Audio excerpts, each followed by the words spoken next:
काम त गाह्रो हुन्छ त हामी लाइभ गयौँ है कहाँ भयो फेरि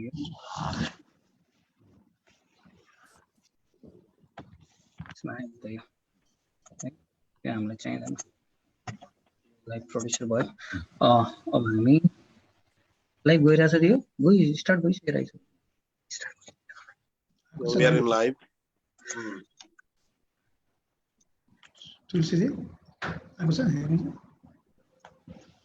नमस्कार आदरणीय दर्शकहरू, हामी यति बेला क्युबेन खबरको फेसबुक पेज मार्फत र हामी क्युबेन रेडियो मार्फत प्रत्यक्ष प्रसारणमा छौं। पूर्व जानकारी अनुसार यहाँहरूलाई हामी कोरोना भाइरस विशेष एपिसोडका रूपमा हाम्रा सम्बन्धित अतिथिहरूसँग विशेष कुराकानी गर्ने प्रयास गर्दैछौं भनेर जानकारी गराएका थियौं। सोही जानकारी अनुसार आज म विशेष कार्यक्रम लिएर यहाँहरुका माझमा उपस्थित भएको छु।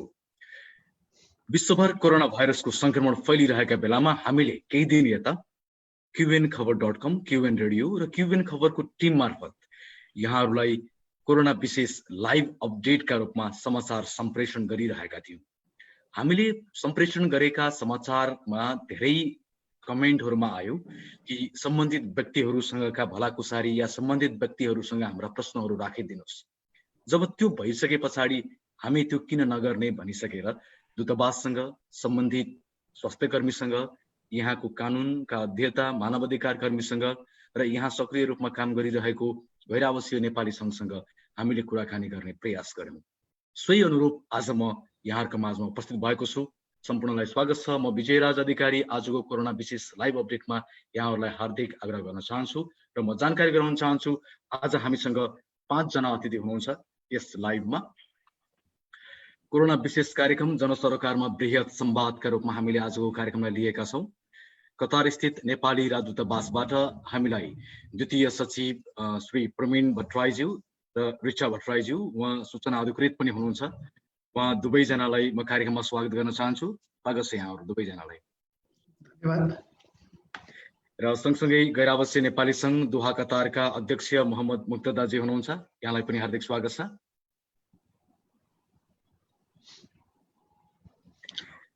र सँगसँगै कानुनविद तथा मानवाधिकार कर्मी मोहम्मद रमजान अली मिया हुनुहुन्छ। यहाँलाई पनि म हार्दिक स्वागत गर्न चाहन्छु कार्यक्रममा। हेलो नमस्ते। र सँगसँगै स्वास्थ्य कर्मी तथा गैर-आवासीय नेपाली संघ global Nepalese health committee middle इस्टका कोअर्डिनेटर डाक्टर नितिश अर्यालजी हुनुहुन्छ। म उहाँलाई पनि हार्दिक स्वागत गर्न चाहन्छु कार्यक्रममा। हजुर नमस्ते सबैलाई। यहाँहरु सम्पूर्णलाई स्वागत छ र म आजको कार्यक्रम सुरुवात गर्न चाहन्छु।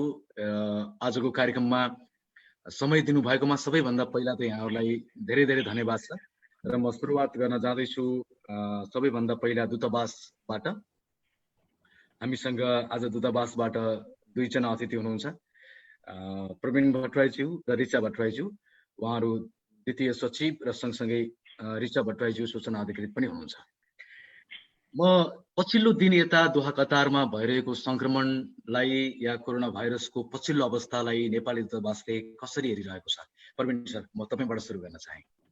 नमस्कार, धन्यवाद प्रश्नको लागि।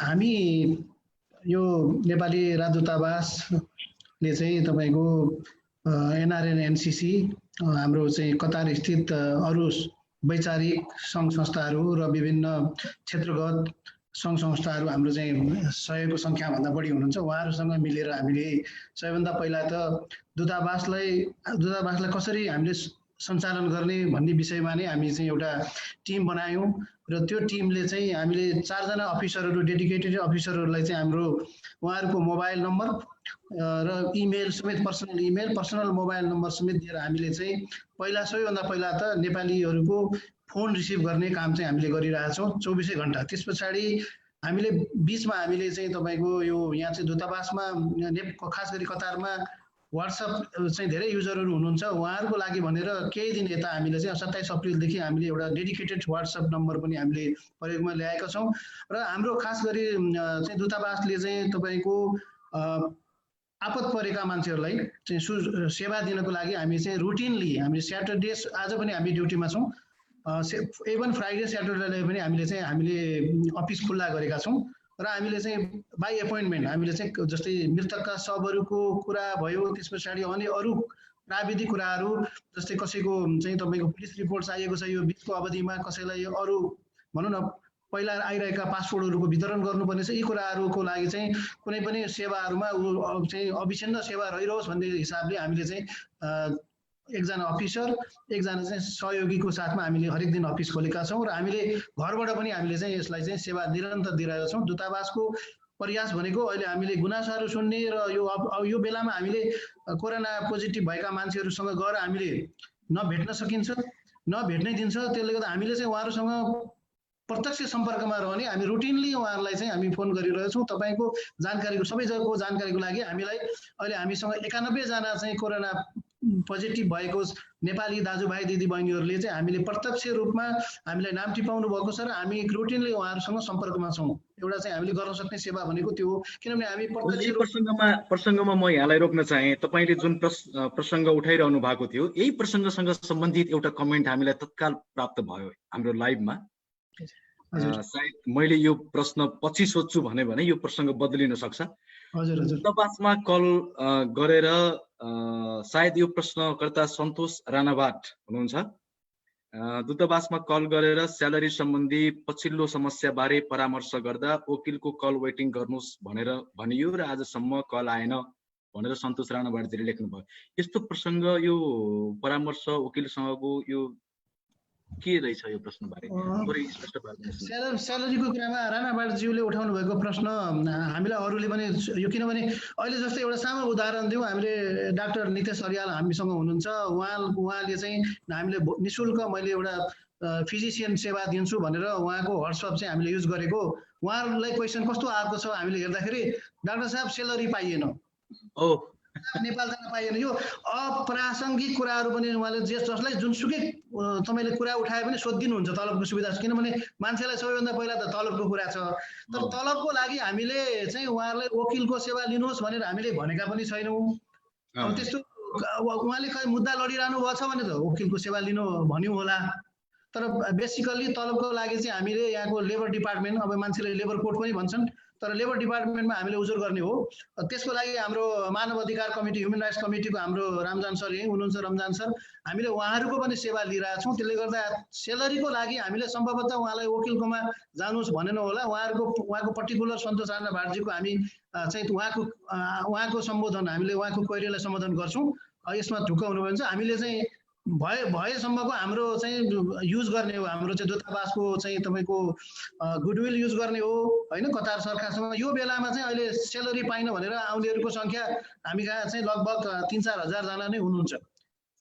ओके प्रवीणजी, म एकछिनपछि राणा भाटज्यूको क्वेसनलाई हामीले चाहिँ तपाईँले भोलि पर्सिसम्ममा तपाईँहरूलाई चाहिँ हामीले जानकारी मिल्ने गरी नै हामी जवाब दिन्छौँ। क्युएन रेडियो अथवा क्युएन खबरको मार्फत पनि हामी जानकारी दिउँला र हाम्रो संलग्न अहिले जो हामी यो हाम्रो भिडियो कन्फरेन्समा हाम्रो सरहरू जति पनि हुनुहुन्छ, मलाई भन्दा उहाँहरूलाई बढी थाहा छ कतारको बारेमा। म त नयाँ हो, 1 वर्ष सान्छुन भयो। अब रामजनजी हुनुहुन्छ, हाम्रो अध्यक्षज्यू हुनुहुन्छ, डाक्टर साहब यहीँ कति 8 वर्षदेखि यहीँ कार्यरत हुनुहुन्छ।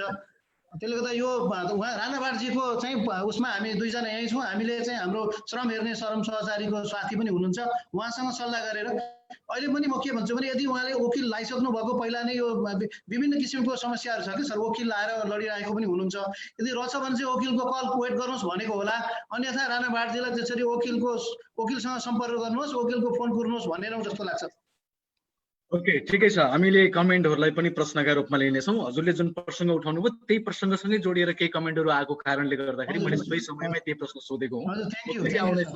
यहाँहरूसँग म फेरि आउनेछु। म रिचाजीलाई पनि यसै सन्दर्भमा सोध्न चाहे, नेपाली समुदायभित्रको सङ्क्रमण के छ अहिले दोहा कतारमा? नेपाली समुदाय कतिको सङ्क्रमित छ यो समस्याबाट दोहामा? नेपाली समुदायको एक्ज्याक्ट नम्बर चाहिँ हामीलाई थाहा छैन होइन, किनभने अब तपाईँहरूलाई पनि थाहा छ कतार सरकारले चाहिँ अब नेसनलिटी नखुलाउने पोलिसी अपनाएको छ। अब नेसनलिटी खुलाउने पोलिसीले गर्दाखेरि कहिलेकाहीँ रेसिजम पनि हुनसक्छ, त्यो कारणले पनि हुनसक्छ त्यो नम्बर नखुलाएको चाहिँ। तर हामीसँग चाहिँ सम्पर्कमा चाहिँ आइराख्नु भएको छ 91 जनाले चाहिँ हामीलाई प्रत्यक्ष सम्पर्क गरेर म कोभिड पोजिटिभ छु भनेर भन्नुभएको छ। हामीले प्रत्यक्ष भन्नु भएको हो कि यहाँको गभर्नमेन्टबाट पुष्टि छ मतलब तपाईहरुले कसरी होइन उहाँले नै फोन गरे फोन सम्पर्कबाट नै हो यो उहाँहरू प्लस उहाँहरूको नातेदारहरू जो नेपालमा हुनुहुन्छ उहाँहरूले पनि फोन गरे प्लस यहाँ कतारमा रहनुभएका हाम्रो सङ्घ सङ्गठनमा काम गर्ने हाम्रो चाहिँ जुन सामाजिक अभियन्ताहरू हुनुहुन्छ उहाँहरूको आधारमा र हामीले त्यसलाई भेरिफाई गरेका छौँ 91 जना चाहिँ हामीले प्रत्यक्ष टेलिफोन संवाद गरेरै हामीले रेकर्ड राखेका छौँ तर त्यो अहिलेसम्म यसलाई यसरी जानकारी लिँदा होला दोहामा रहेको नेपाली राजदूतावासमा 91 जना चाहिँ भेरिफाई कोभिड-19 का पोजिटिभ बिरामीहरू छन् हजुर हजुर हजुर तर 91 जना मात्रै हुनुहुन्छ भन्न खोजेको चाहिँ होइन है फेरि यो कार्यक्रम मार्फत हैन तपाईहरुसँग भेरिफाइड 91 छ अझ यो कार्यक्रम मार्फत हामी अझ जो कोभिड पोजिटिभ हुनुहुन्छ उहाँलाई चाहिँ हामीसँग सम्पर्कमा आउनको लागि हामी आह्वान पनि गर्छौं सो द्याट हामीले डेटाबेस पनि बनाउन सकौँ उहाँहरूको र अथवा उहाँहरूलाई केही समस्या परेमा उहाँको समस्याहरूलाई एड्रेस पनि गर्न सकियोस् तर 91 जना मात्रै हुनुहुन्छ भन्न खोजेको चाहिँ होइन हैन संक्रमणको संख्या चाहिँ अब 91 जना भन्दा बेसी नै होला पक्कै पनि तर त्यही नेसनलिटी अनुसार नखुलाएको भएको कारणले गर्दाखेरि हामीलाई एक्ज्याक्ट नम्बर चाहिँ थाहा छैन अहिलेसम्म म अब यस पछाडि गैर-आवासीय नेपाली सङ्घतर्फ जान चाहन्छु दूतावासलाई पक्कै पनि आज धेरै नै प्रश्न छन् यहाँहरूलाई म केही समय अझ लिने छु एकछिन पछि किनभने पहिलो चरणमा सबैसँग कुराकानी गर्न चाहन्छु मैले कमेन्टमा यहाँ हेरिरहेको छु मलाई कमेन्टमा यो लाइभबाट धेरैले कमेन्ट गरिरहनु भएको छ यो सबै कुराहरू कमेन्टमा आउनेछन् ती कमेन्टहरूलाई तपाईहरुसँग प्रश्न जान्छु र अहिले म गैर-आवासीय नेपाली सङ्घ कतारका अध्यक्ष मोहम्मद मुक्तदालाई प्रश्न गर्न चाहन्छु सुनिरहनु भएको छ मलाई यस सर ओके अहिले जुन गैर-आवासीय नेपाली सङ्घ नेपालीहरूको छाता संगठन यो अवस्थामा जुन महामारी छ दोहा कतारमा पनि विश्वभर भइरहेको कतारमा पनि छ यसलाई यहाँहरूले कसरी सेड्युलिङ गरिरहनु भएको छ आफ्नो कामलाई कसरी चाहिँ पब्लिक ओरिएन्टेड हुनु भएको छ यहाँहरू के छ स्थिति कस्तो गरिरहनु भएको छ यहाँ धन्यवाद विजयराज अधिकारी जी जीवन खबर को आज को यस कार्यक्रम का संचालक यस भर्बल छलफलमा आउनुभएका हाम्रो वित्तीय सचिव परवीन भट्टराईज्यू ऋचा भट्टराईज्यू डाक्टर साहब हाम्रो रमजान सर सम्पूर्णमा अस्सलाम वालेकुम नमस्ते टक्राम चाहन्छु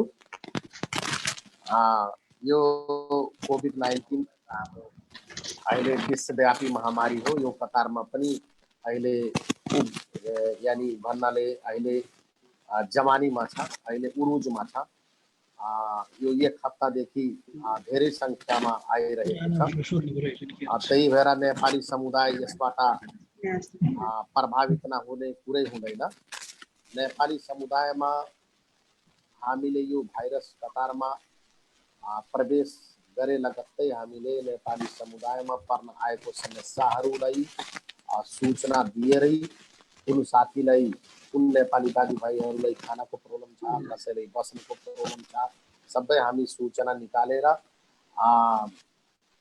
साथीहरूसँग कम्प्लेन रजिस्टर गरिराखेका थियौँ जति कम्प्लेनहरू अहिलेसम्म आयो यहाँको रेड क्रसले स्टार्टिङमा हामीलाई 300 जनालाई खाद्यान्न उपलब्ध गराएको थियो 300 जनालाई हामीले स्टार्टिङमा बाँट्यौँ त्यसपछि दूतावास मार्फत जुन कतर चाटीले दिएको थियो त्यो कतर चाटीको खाद्यान्न दूतावास मार्फत हामीले 250 एक चरणमा त्यसपछि 80 बक्स एक चरणमा गरेर हामीले पायौँ अनि त्यसपछि यो पनि बाँड्यौँ अहिले हामी एनआरएनको आफ्नै कोषबाट दोहामा यो हाम्रो आफ्नो आधिकारिक वालबाट सूचना निकालेर अनि दोहामा जुन एक्ज्याक्ट रियलमा पीडित छन् जस्तै इलिगल बसेका साथीहरू जसको कम्पनीले उनीहरूको नाम सिआइडीमा हालेको छ कम्पनीबाट भागेर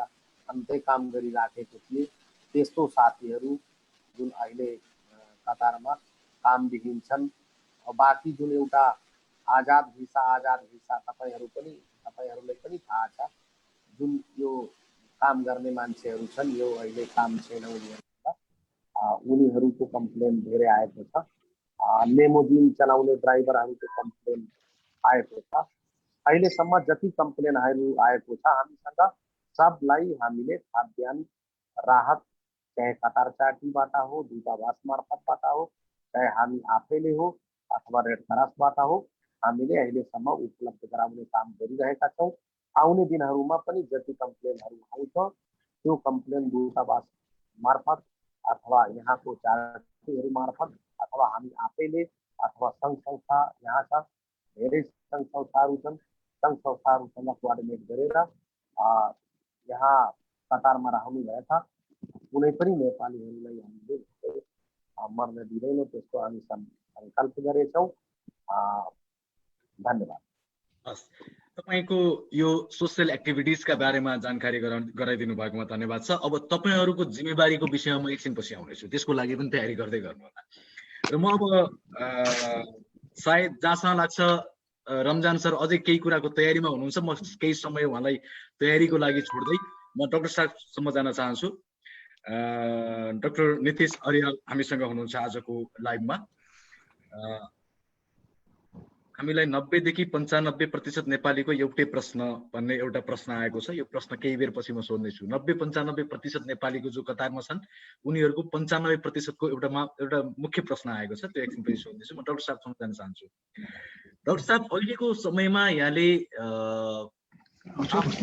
बाट पनि सबैलाई एउटा कन्भिन्स गरिरहनु भएको छ, जो सम्पर्कमा आएका छन् उनीहरूलाई कन्भिन्स गरिरहनु भएको छ, सूचना सम्प्रेषण गरिरहनु भएको छ।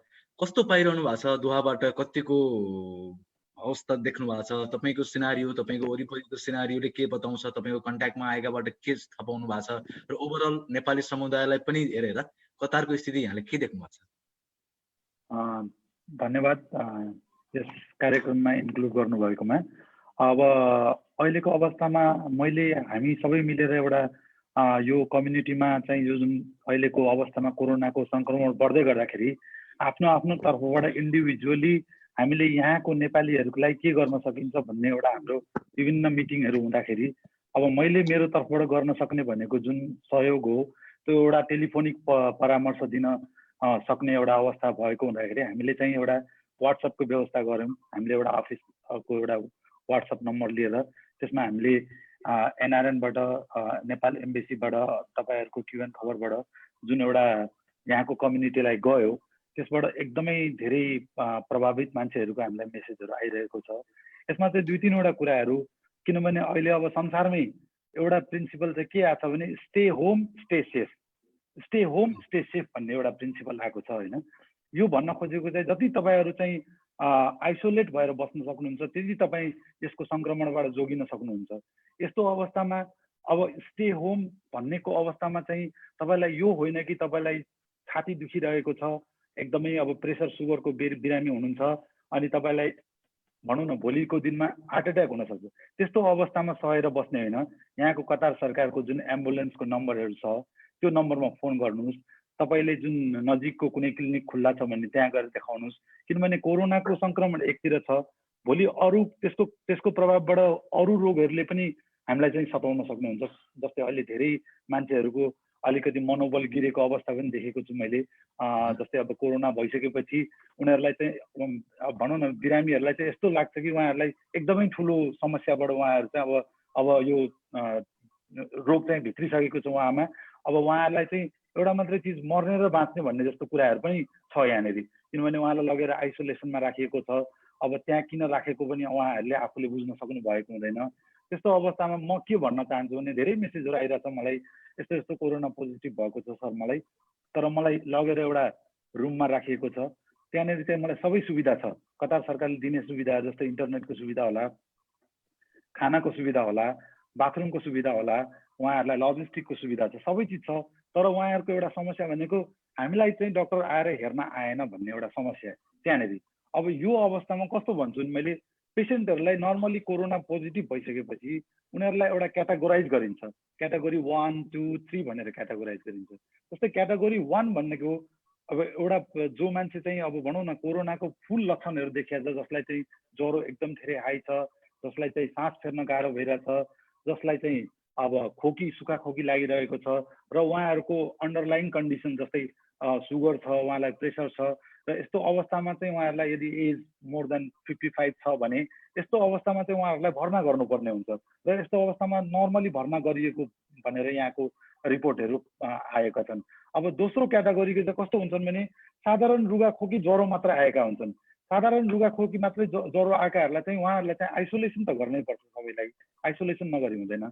आइसोलेसन गरेर क्वारेन्टाइनमा राखिन्छ र साधारणै औषधि दिइन्छ, जस्तै प्यारासिटामोल मात्रै दिन्छ र उहाँहरूलाई के भनिन्छ भने प्यारासिटामोल तपाईँहरूले रेगुलर खानुहोस्, 3 दिनसम्म खानुहोस्, यो बिचमा तपाईँलाई अलिकति पनि समस्या बढ्यो भने हामीलाई फोन गर्नुहोस्, एउटा यहाँको एम्बुलेन्सको नम्बर पनि छ। तपाईले भन्न खोजेकै विषयमा एउटा गम्भीर प्रश्न मैले यहाँ कमेन्टमा भेटेँ। फोन गर्नुहोस्, यति नम्बरमा मेसेज गर्नुहोस् अथवा परामर्श लिनुहोस् भन्ने कुरा त हामीले भन्छौँ नै, तर रित कुमार राईले कमेन्टमा लेख्नुहुन्छ मेरो रुम पार्टनरलाई कोरोना पोजिटिभ छ, उसलाई पुष्टि भयो, तर कोही कसैले चासो किन राखेन भन्ने कुरा छ र केही त्यस्ता समस्याहरू म आफूले पनि देखेको छु कतारमा। अहिले त्यो पोजिटिभ भइसकेको बिरामी न आइसोलेसनमा न क्वारेन्टाइनमा जे छ त्यही यथास्थितिमै छ। यो समस्या तपाईँको व्हाट्सएपमा आएको छैन? हजुर, म भन्दैछु। अब यो दोस्रो नम्बरको क्याटेगोरी मैले भने त्यस्तोलाई चाहिँ नर्मली आइसोलेसन गर्ने र साधारण औषधि दिने। तेस्रो नम्बरको क्याटेगोरी म भन्दैछु तपाईँलाई। तेस्रो नम्बरको क्याटेगोरी भनेको जो व्यक्ति, जस्तै म भएँ, म एकदमै हेल्दी छु, मलाई कुनै लक्षण छैन, तर म एउटा कोरोना पोजिटिभसँग सम्पर्कमा आएको 2-3 दिन पहिले एउटा छ हैन भनेपछि मलाई चाहिँ हुन सक्ने चान्स छ, किनभने मलाई हुन सक्ने, त्यस्तोलाई चाहिँ हामीले नर्मली अहिलेको अवस्थामा चाहिँ संसारभरिको म भन्दैछु त्यस्तो व्यक्तिहरूलाई चाहिँ होम क्वारेन्टाइनको व्यवस्था गरिएको छ। किनभने अमेरिकाको मात्रै कुरा गर्ने हो भने 15 लाख मान्छे चाहिँ अहिले सङ्क्रमित भएका छन्। सबै 15 लाखलाई हस्पिटलमा लगेर हस्पिटलको सेवा सुविधा दिएको छ अथवा उनीहरूलाई चाहिँ हस्पिटलको अन्डरमा सुपरभिजनमा चाहिँ क्वारेन्टाइन गरिएको छ भनेर चाहिँ विश्वास गर्न सक्ने कुरा होइन। किनभने हेल्थ केयर सिस्टमको पनि एउटा लिमिट हुन्छ, कुनै पनि देशको एउटा हेल्थ केयर सिस्टमको लिमिट हुन्छ। त्यही भएर अहिलेको नयाँ कन्सेप्टमा डब्ल्युएचओले क्याटेगोराइज जुन हामीले भन्यौँ, जुन केही पनि लक्षण देखेको छैन तर एउटा व्यक्तिको सम्पर्कमा आएको थियो र उसलाई कुनै पनि रिस्क छैन भने उसले होम क्वारेन्टाइनको व्यवस्था आएको छ। अब त्यसमा कतिजना मान्छे यही विषयमा मैले तपाईँलाई एउटा प्रश्न सोध्छु। अघि तपाईँले भन्नुभएको थियो कुनै पनि देशको एउटा हेल्थ केयरको एउटा लिमिट हुन्छ। अहिले कतारको सिनारियो के हो? लिमिट छ, आउट अफ लिमिट छ, या कन्ट्रोलमा छ, या आउट अफ कन्ट्रोल छ? अब यस्तो हो, कतार सरकारको एक्ज्याक्टली त अब हामीलाई कतार सरकारले नै भन्ने कुरा हो होइन, तर अहिलेसम्म हामीले जुन यो इन्टरनेसनल रिपोर्टहरूमा आएको अनुसारले जम्मा 72 जना मान्छे चाहिँ सिरियस अथवा क्रिटिकल्ली इल भनेर भनिएको छ।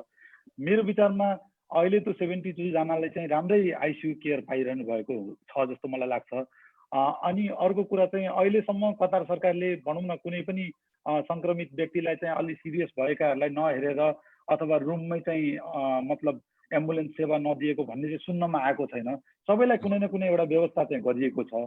अब भोलिको दिनमा के हुन सक्छ भन्ने कुरा त त्यो संसारले नै नबुझेको कुरा हो होइन, तर आजसम्मको दिनमा, आजको दिनसम्ममा त्यस्तो कुनै पनि व्यक्तिले, कुनै पनि बिरामीले म सिरियस भएँ, मलाई सास फेर्न गाह्रो छ अथवा उसको साथीले चाहिँ मलाई सास फेर्न गाह्रो छ, यो मान्छेलाई व्यक्तिलाई भेन्टिलेटरको जरुरत छ तर कोही पनि आएन भनेको चाहिँ खासै सुन्नमा आएको छैन विजयजी। त्यही भएर म अब तपाईसँग फेरि आउनेछु।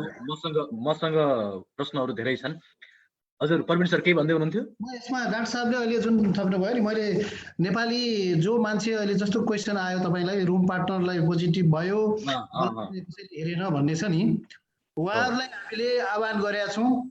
उहाँहरूलाई समस्या हुने बित्तिकै हामीलाई उहाँको कतार आइडी, यहाँ उहाँहरूको कतार आइडी र त्यो लोकेसन सहित हामीलाई खबर गर्नुभयो भने हामीले चाहिँ यहाँको हाम्रो हेल्थ मिनिस्ट्रीको हाम्रो फोकल पोइन्ट हुनुहुन्छ, उहाँहरूलाई हामी भनेर उहाँहरूलाई हामीले चाहिँ त्यो समस्याको समाधान गरिदिन्छौँ। हामीलाई यस्ता धेरै नेपाली साथीहरूलाई चाहिँ हामीले त्यस्ता खालको समस्या आएपछि हाम्रो आफ्नो प्रयासमा हामीलाई नसक्दा अरू हाम्रो जस्तै ह्युमन राइट्स कमिटीमा पनि हामीले हाम्रो रमजान सरसँग पनि हामीले सल्लाह लिएका छौँ।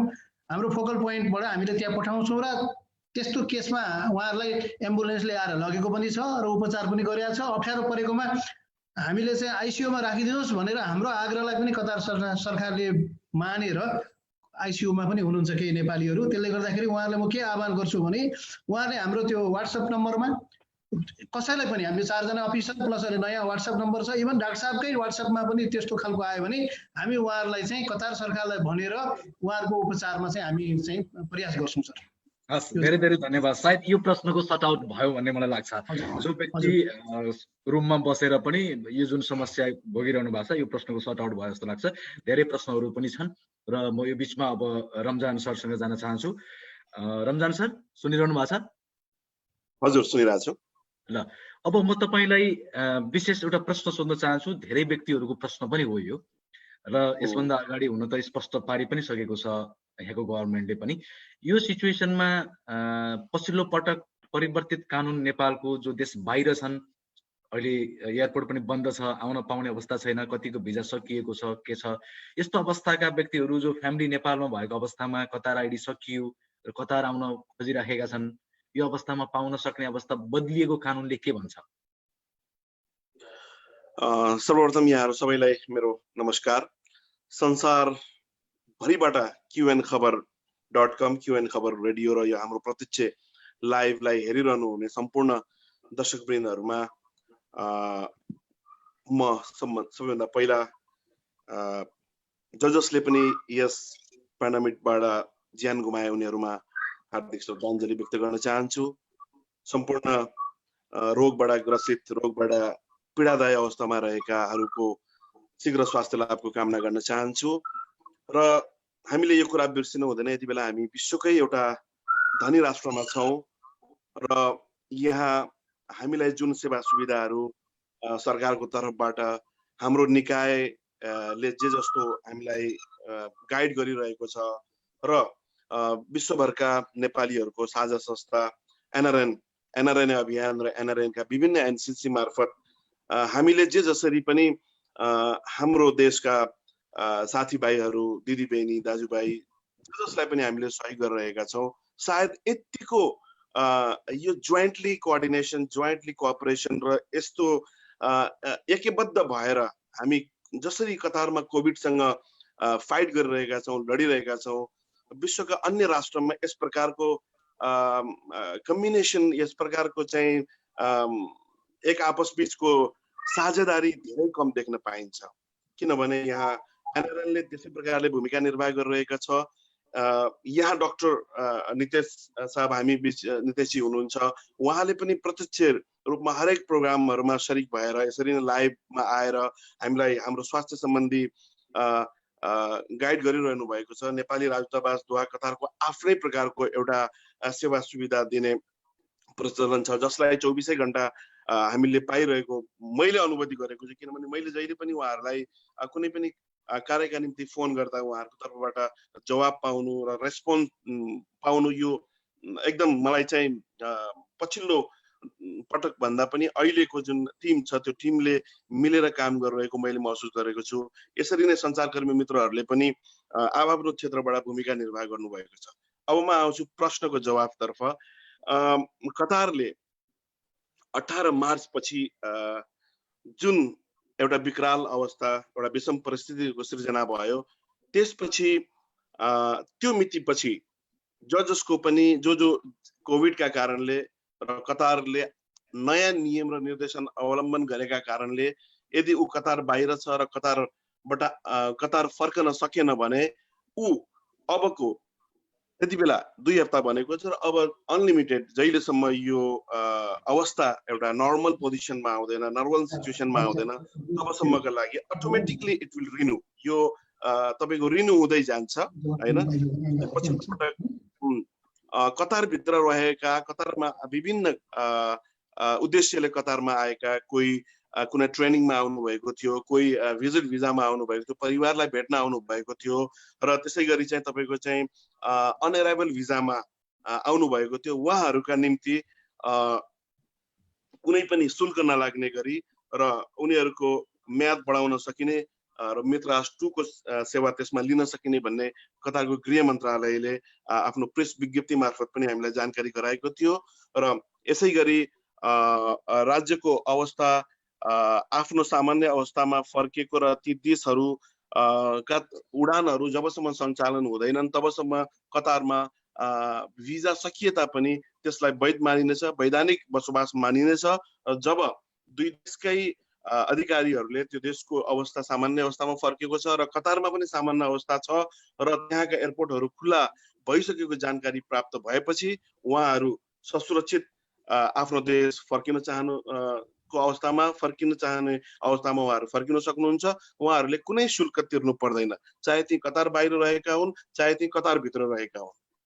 अब यही बीचमा म एउटा कमेन्ट यहाँ राख्न चाहन्छु। अशोक कुमार शेर्पाजीले लेख्नुहुन्छ, भिजिट भिजामा आएर भिजा सकिएर मार्च 11 तारिकको फ्लाइट थियो र 4 मार्चदेखि आजसम्म मैले मेरो कोठामा लिएर आएर राखेको छु। आई मिन उहाँले साथी ल्याएर राख्नु भएको रहेछ होइन। र मेरो स्यालेरी पनि 50% मात्रै आउँछ। यो समस्या मलाई परेको छ यही बेलामा भन्नुभयो। यो बदलिँदो परिस्थिति अघिको भिजा सकिएको विषय त यहाँले प्रश्न पारिसक्नुभयो, त्यो रिन्यू हुन्छ। अहिले उहाँको 50% मात्रै स्यालेरी आउने यो कानुनमा केही परिवर्तन भएको हो, अर्थात् किन उहाँको त्यस्तो भयो होला? कानुनमा केही परिवर्तन भएको छ अहिले?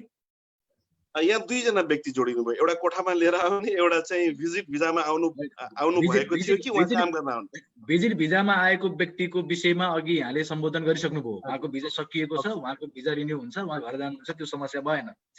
र अहिले उहाँलाई के छ भने मैले चाहिँ स्यालेरी 50% मात्रै पाएको छु भन्नुभयो। अहिले उहाँको स्यालेरी कटौती गर्न मिल्ने कानुन बनेको छ कतारमा, अर्थात् उहाँलाई कम्पनीले ठगिरहेको छ के छ? हामी यहाँ अधिकांश चाहिँ हामी यहाँ श्रमिक नै छौँ, श्रम गर्न आएका छौँ। त्यो भएर मेरो जवाब पनि अलि लामै हुन्छ र यहाँले प्रश्न पनि सायद बढी नै गर्नुहुन्छ होला।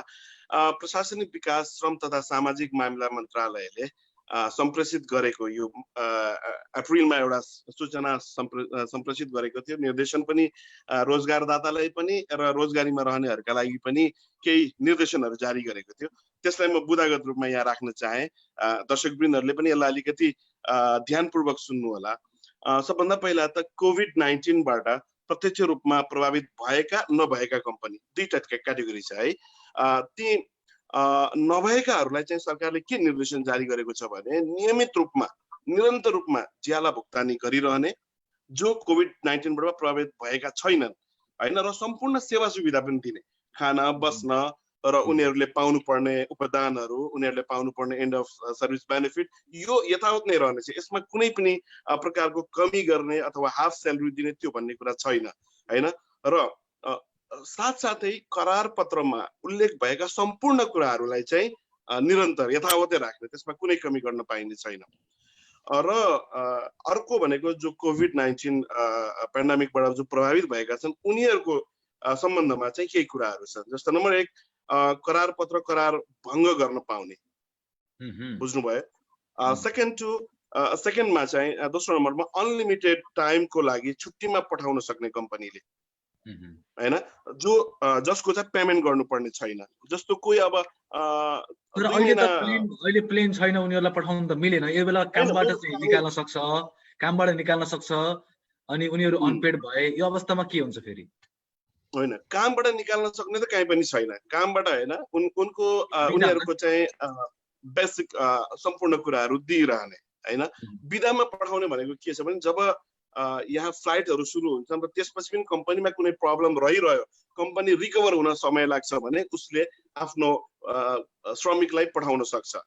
यहाँसम्म कि 1 वर्षसम्मको अनपेड स्यालेरीमा उनलाई छुट्टी पठाउन सक्छ होइन। यसै गरी कतारमा रहिरहेको अवस्थामा कार्य समय घटाउन सक्नेछ। जस्तो हिजोको दिनमा 8 घण्टा काम गराइरहेको थियो भने अब 4 घण्टा मात्र काम गराउँछु।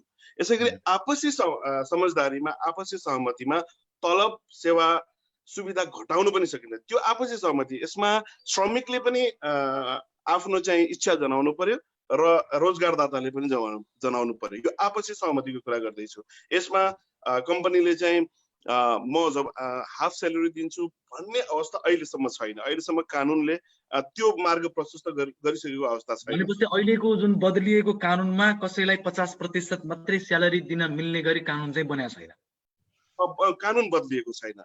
यसै सँगै अर्को कुरा के पनि भनेको छ भने के कुरामा पाबन्दी गराइएको छ भने तर रोजगारदाताले निशुल्क रूपमा खाने बस्ने व्यवस्था पूर्ण रूपमा गर्नुपर्नेछ, त्यसमा कुनै कमी गर्न पाउने छैन। र यसै गरी कुनै कम्पनीहरूले के पनि गरिरहेका छन् भने अहिले हामी 1 टाइम मात्र खाना दिन्छौँ, काम पनि छैन र खाना पनि छैन, हामी 1 टाइम खाना तपाईहरुलाई दिन्छौँ, 1 टाइमको तपाईहरुले व्यवस्था गर्नुस् भन्ने कुरा पनि आएको छ। यो पनि पूर्ण रूपमा कानुनले बन्देज गरेको छ। भनेपछि अहिले कतारमा जति पनि समस्याहरू सिर्जना भए तापनि कम्पनी हजुर पन्छिन पाउन सक्ने कानुन चाहिँ छैन। छैन हालसम्म छैन। ओके, म फेरि तपाईसँग एकछिनपछि आउनेछु र अत्यन्त धेरै एउटा प्रश्नले मलाई यहाँ च्यापिराखेको छ कमेन्टमा। यो कमेन्टको यो प्रश्नलाई सर्ट आउट गर्न सकेँ भने सायद धेरै कमेन्टहरू अलिकति अरू विषयहरूमा आउँथ्यो होला। सम्पूर्ण साथीहरूको कमेन्टलाई प्रतिनिधित्व गर्दै जसले हेरिरहनु भएको छ यस लाइभलाई सबैको प्रश्नको रूपमा लिइदिनु होला। मैले तपाईहरु धेरैको नाम लिन यहाँ सक्दिनँ, भ्याउँदिनँ पनि। केही प्रतिनिधि प्रश्नका रूपमा मैले केही प्रश्नहरू लिएको छु। आदरणीय दर्शकहरू, यति बेला तपाईले क्युएन खबर मार्फत कोरोना विशेष कार्यक्रम जनसरोकारमा वृहत संवाद हेरिरहनु भएको छ। हामीसँग नेपाली दूतावासबाट दुईजना अतिथि हुनुहुन्छ, प्रवीण भट्टराई र ऋचा भट्टराईज्यू। उहाँहरू द्वितीय सचिव र ऋचा भट्टराईज्यू सूचना अधिकृत पनि हुनुहुन्छ। गैर आवासीय नेपाली संघ दोहा कतारका अध्यक्ष मोहम्मद मुक्तदा, कानुनविद तथा मानवाधिकार कर्मी मोहम्मद रमजान अली मिया र स्वास्थ्यकर्मी तथा NRNA global Nepalese health committee middle east coordinator हुनुहुन्छ डाक्टर नीतिश अर्याल। उहाँहरूसँग मैले विशेष संवाद कार्यक्रम गरिरहेको छु र यस विशेष संवादमा अब एउटा मुख्य प्रश्न छ जो 90 देखि 95% नेपालीको एउटै प्रश्न छ। यो प्रश्न मेरो पनि हो र सायद धेरैको होला र यहाँ कमेन्टमा पनि धेरै देखेको छु। यो प्रश्न हामी आफ्नै खर्चले घर फर्किन चाहन्छौँ, त्यो कसरी सम्भव छ भन्ने प्रश्न छ। कहिले जान सक्छौँ भन्ने प्रश्न छ। हुन त कोरोनाबाट कुनै पनि मुलुकहरू अछुतो छैन, नेपालमा पनि छ, तर सायद विदेशमा बिरामी भएर बस्नु भन्दा बरु नेपालमै गएर बिरामी हुन्छु भन्नेहरूको संख्या पनि बढेको हो कि के छ? प्रवीणजी, तपाईले केही भन्न सक्ने अवस्था छ यो विषयमा? दूतावासले केही जानकारी पाएको छ? सरकारी तवरबाट कसैलाई घर पठाउन सक्ने अवस्था छ अहिले कतारबाट? धन्यवाद सर यो प्रश्नको लागि। तपाईले जुन प्रश्न गर्नुभयो यो प्रश्न सबैले नै गर्नुहुन्छ। हाम्रो चाहिँ फेसबुक पेजमा भनौँ, व्यक्तिगत व्हाट्सएप मेसेजमा भनौँ, सबैतिरबाट इमेलमा पनि हामीले आउने 90 देखि 95% प्रश्न यही नै हो। तलबको बरु तलब छोडिदिनुहोस्, सबै कुरा छोडिदिनुहोस्, हामी आफै घर जान्छौँ, आफ्नै पैसामा जान्छौँ, आफ्नै पैसामा क्वारेन्टाइनमा पनि हामी आफै बस्छौँ, तर हामीलाई नेपाल लगिदिनु पर्यो भनेर प्रश्न गर्ने मान्छेहरू चाहिँ तपाईले भन्नुभयो, तपाई पनि हुनुहुन्छ भन्नुभयो। वास्तवमा धेरै मान्छेको प्रश्न त्यही छ। अनि अब दूतावासको चाहिँ के हुन्छ त्यसमा रोल, यसले के गर्न सक्छ, त्यो हाम्रो अब सबैले तपाईलाई पनि थाहा छ, हाम्रो एनआरएनको अध्यक्षज्यूलाई पनि थाहा छ, डाक्टर साहबलाई थाहा छ, हाम्रो रमजान सरलाई पनि थाहा छ। हाम्रो रोल भनेको हामीले कोअर्डिनेट गर्ने हो, सूचनाहरूलाई चाहिँ सम्प्रेषण गर्ने हो बुझ्ने तरिकामा।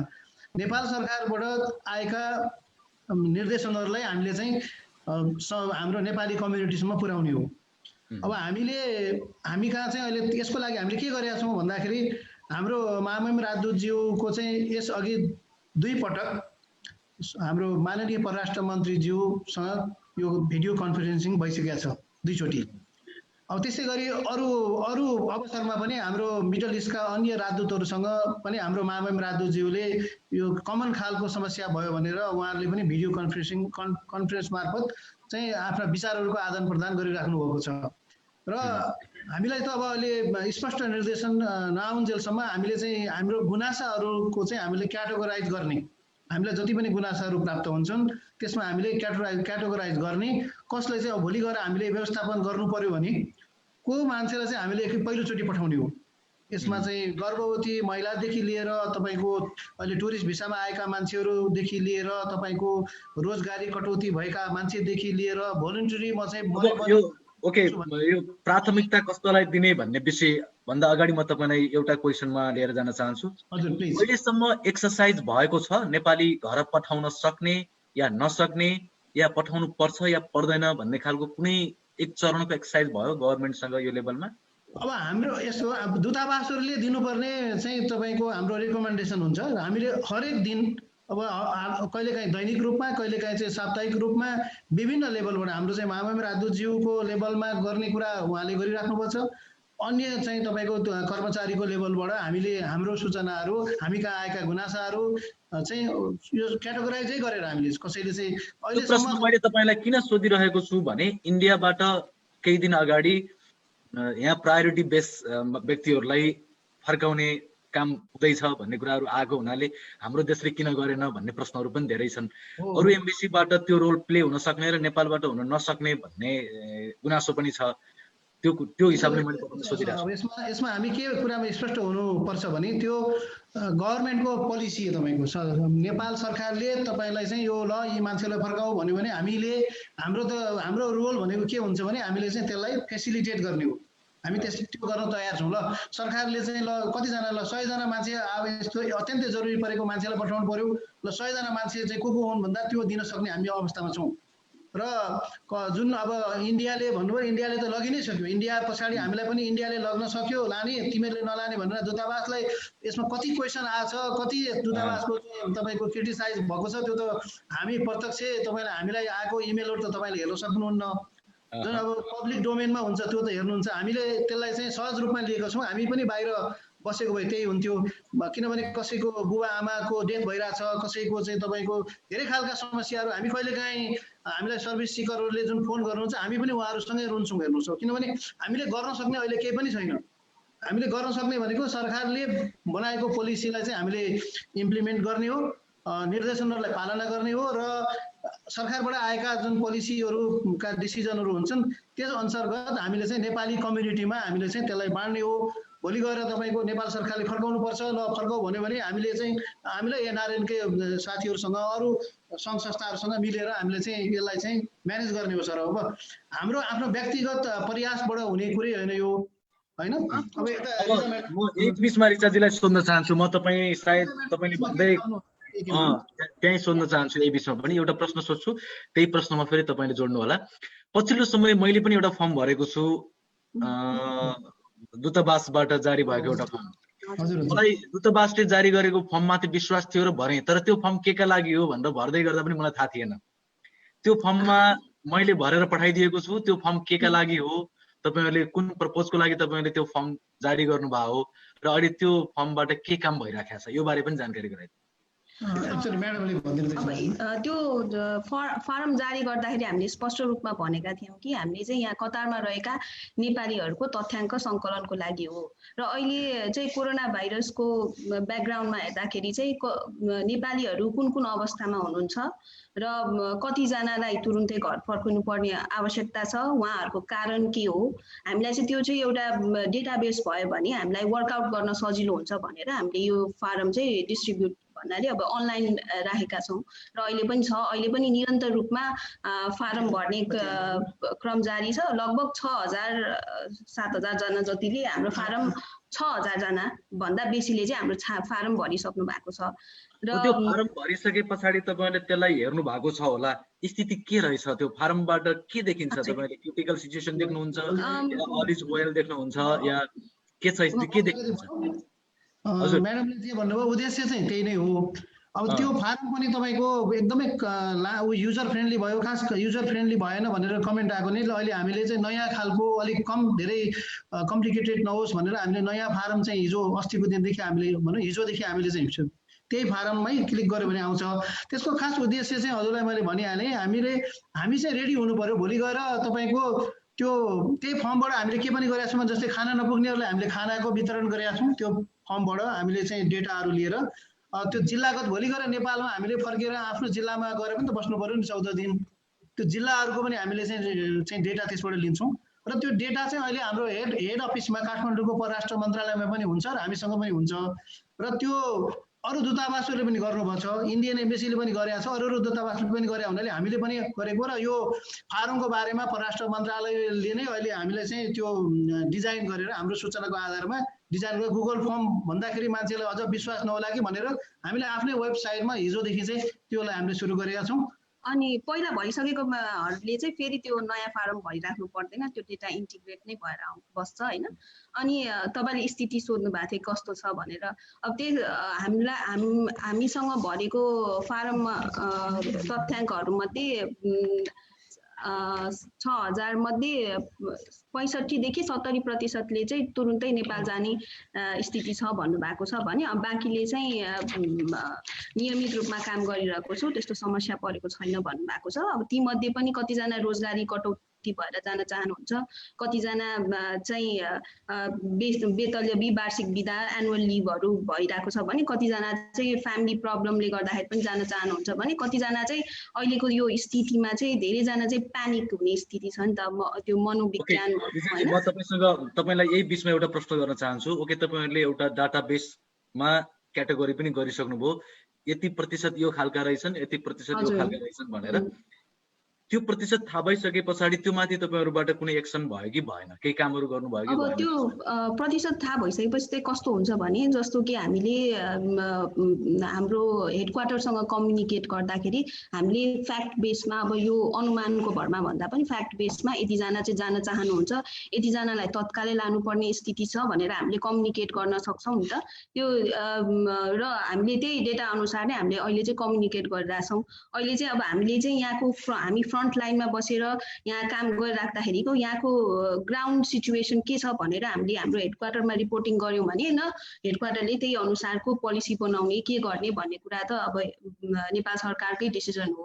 हामीले चाहिँ जे होस् यहाँको ग्राउन्ड तपाईहरुलाई गभर्नमेन्टबाट अर्थात् नेपाल सरकारले कतारमा रहेका नेपाली अथवा यहाँका यो समस्या बारे कुनै परिपत्र भएको छ या कुनै निर्देशन आएको छ या पछिल्लो मेसेज के छ गभर्नमेन्टबाट, परराष्ट्र मन्त्रालयबाट यहाँहरुलाई आएको पछिल्लो मेसेज के हो?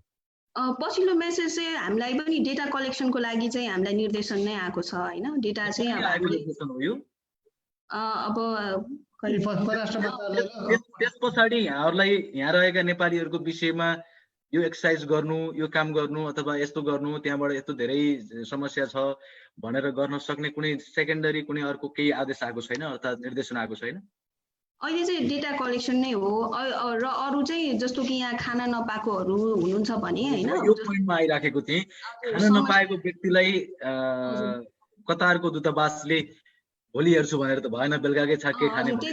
खाना नपाएकोहरू हामीले चाहिँ अहिले प्रायोरिटाइज गर्दाखेरि चाहिँ खाना र बस्नको समस्याले चाहिँ हामीले पनि अब आयो भने हामीले यो चाहिँ तत्काल एड्रेस गर्ने हामीले प्रायोरिटी बेसमा राखेका छौँ, खाना र बस्नको समस्यालाई चाहिँ। र हामीले कतिजनालाई मैले केही बेर अगाडि समाचार पनि तपाईहरुले ब्रिफिङ हामी जोडिनुभन्दा अगाडि ब्याक स्टेज भनौँ अथवा आउट अफ फ्रेम हामी कुराकानी गरेका थियौँ। यति हामीले बाँडिसक्यौँ एनआरएन एनसीसीसँग भनेर, कति डिस्ट्रिब्युट भयो नेपालीहरूलाई, कतिको एप्रोचमा पुग्नुभयो तपाईँहरू? दूतावास हाम्रो सम्पर्कमै आउँदैन, हामी गएर ढोका ढगाउँदा पनि वास्ता गर्दैन भन्ने गुनासो धेरै छ। यो समयमा नेपालीहरूको एप्रोचमा तपाईँहरू कति पुग्नुभयो? हामीले चाहिँ अहिले प्रत्यक्ष रूपमा वितरण गरेको भनेको चाहिँ 600 कति छ 638 वटा जस्तो फुड प्याकेट चाहिँ हामीले प्रत्यक्ष रूपमा वितरण नै गरेका छौँ हैन। र दूतावासको चाहिँ फोन सम्पर्क हुँदैन यताउति भन्ने कुरा चाहिँ हामीले पनि सुनिरहेको हो। तर हामीले चाहिँ अहिले 4 जना अधिकृतहरूको नम्बर सार्वजनिक गरेका छौँ, हाम्रो व्हाट्सएपको नम्बर पनि छ, हाम्रो इमेलहरू पनि सार्वजनिक गरेका छौँ हैन। एकजनालाई लागेन भने अब कहिलेकाहीँ हामी पनि ह्युमन बिङ नै हौँ हैन। अब एकजनालाई लागेन भने पक्कै पनि अर्कोको नम्बरमा त सम्पर्क हुनुपर्ने हो जस्तो लाग्छ। अब यदि कसैलाई चाहिँ दूतावासमा फोन गरेर सम्पर्कै हुँदैन भन्ने लाग्छ भने चाहिँ एकचोटि सम्पर्क गरेर हेर्नुस् भन्न चाहन्छु म चाहिँ।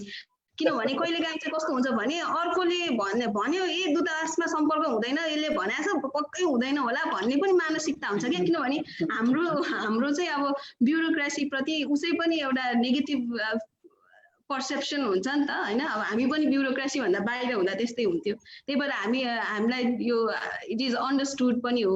तर यदि सम्पर्क हुँदैन जस्तो लाग्छ भने चाहिँ एकचोटि सम्पर्कै गरेर हेर्नुस् भन्न चाहिँ म चाहन्छु। म अलिकति थपेँ यो खानाको बारेमा र सेल्टरको बारेमा म अलिकति थपेँ। यो म चाहिँ मेरो ब्याकग्राउन्ड के हो भने म चाहिँ यो भूकम्पको बेलामा न्युयोर्कको कन्सुलेटको चाहिँ म चाहिँ एक्टिङ कन्सल जनरलै जस्तो मेरो पोजिसन थियो। त्यो बेलामा म धेरै खटे हुनाले यो यस्तो अनुभव मलाई छ। हेर्नुहोस् यो त त्यो हेरेर यो धेरै ठुलो कुरा होइन। यहाँ कतारमा तपाईँको त्यहाँ त्यत्रो मान्छे प्रभावित हुनुहुन्थ्यो होइन। त्यसले गर्दा यो एक किसिमको गुनासो सधैँ आइरहन्छ। यो खानेकुराको लागि म कति छु भने मैले 24 घन्टा भन्ने गर्छु, 26 घन्टा मैले यही खानेकुरा बाँड्ने काममा म खटिएको छु। हेर्नुहोस् 100 किलोमिटर टाढा एकजनाको लागि पुर्याउन मान्छे पठाइरहेको छौँ हामीले। हेर्नुहोस् 100 किलोमिटर टाढा चाहिँ एकजना मान्छेलाई खाना पुर्याउन हामी पठाइरहेको छौँ। खानेकुरा नपाएको भन्ने नै कुनै छैन।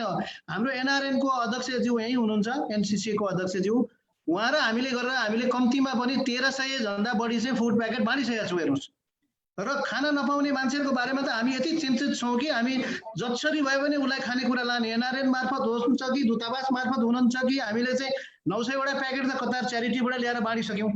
एनआरएनको हाम्रो प्रत्येक कोही मान्छे आफ्नै फोनबाट गरिराख्नु भएको छ भने कतिपय त हाम्रो एनआरएनको पदाधिकारीहरूले आफ्नै पैसाले पनि खर्च गरेर गरिराख्नु भएको छ। ती माथि दूतावासकै बजेटबाट पनि हामीले चाहिँ एउटा चाहिँ प्याकेज बनाइरहेका छौँ। जस्तो कतार च्यारिटीबाट दिएकोमा चाहिँ चामलको मात्रा कम भयो भनेपछि अब त्यसलाई हामीले अलिकति चामलको मात्रा बढाएर कम्तीमा 15-20 दिन चाहिँ मान्छेले खानाकुरा दोस्रोचोटि नमागोस् भनेर हामी त्यसमा लागिरहेका छौँ। अहिले एनआरएनको एनसिसीको सरहरू पनि लागिराख्नु भएको छ राम्रो खालको प्याकेज जाओस् भनेर। त्यसले गर्दा खानै पाइन भन्ने मान्छेहरूको चाहिँ म फेरि पनि उहाँलाई म आह्वान गर्छु। एनआरएन एनसिसीले हामीले कसलाई भन्ने फेसबुकमा लेखेका छौँ, हाम्रो चाहिँ वेबसाइटमा हालेका छौँ। हामी फेरि पनि अहिले विनम्रतापूर्वक आह्वान गर्छौँ जसलाई खानेकुराको अभाव छ दूतावाससँग एनआरएन एनसिसीसँग र अरू कोहीसँग तपाईँको यहाँका चाहिँ पदाधिकारीहरू विभिन्न संस्थाका पदाधिकारीहरूसँग सम्पर्क गर्नुहोस्। दूतावासमा त्यो लिस्ट आओस्। एनआरएन र एनसिसी र हामी चाहिँ मिलेर उहाँहरूलाई खानेकुरा हामी भोको राख्दैनौँ। हेर्नुहोस् उहाँहरू हामी बरु भोकै बसौँला, उहाँहरूले भोको राख्दैनौँ।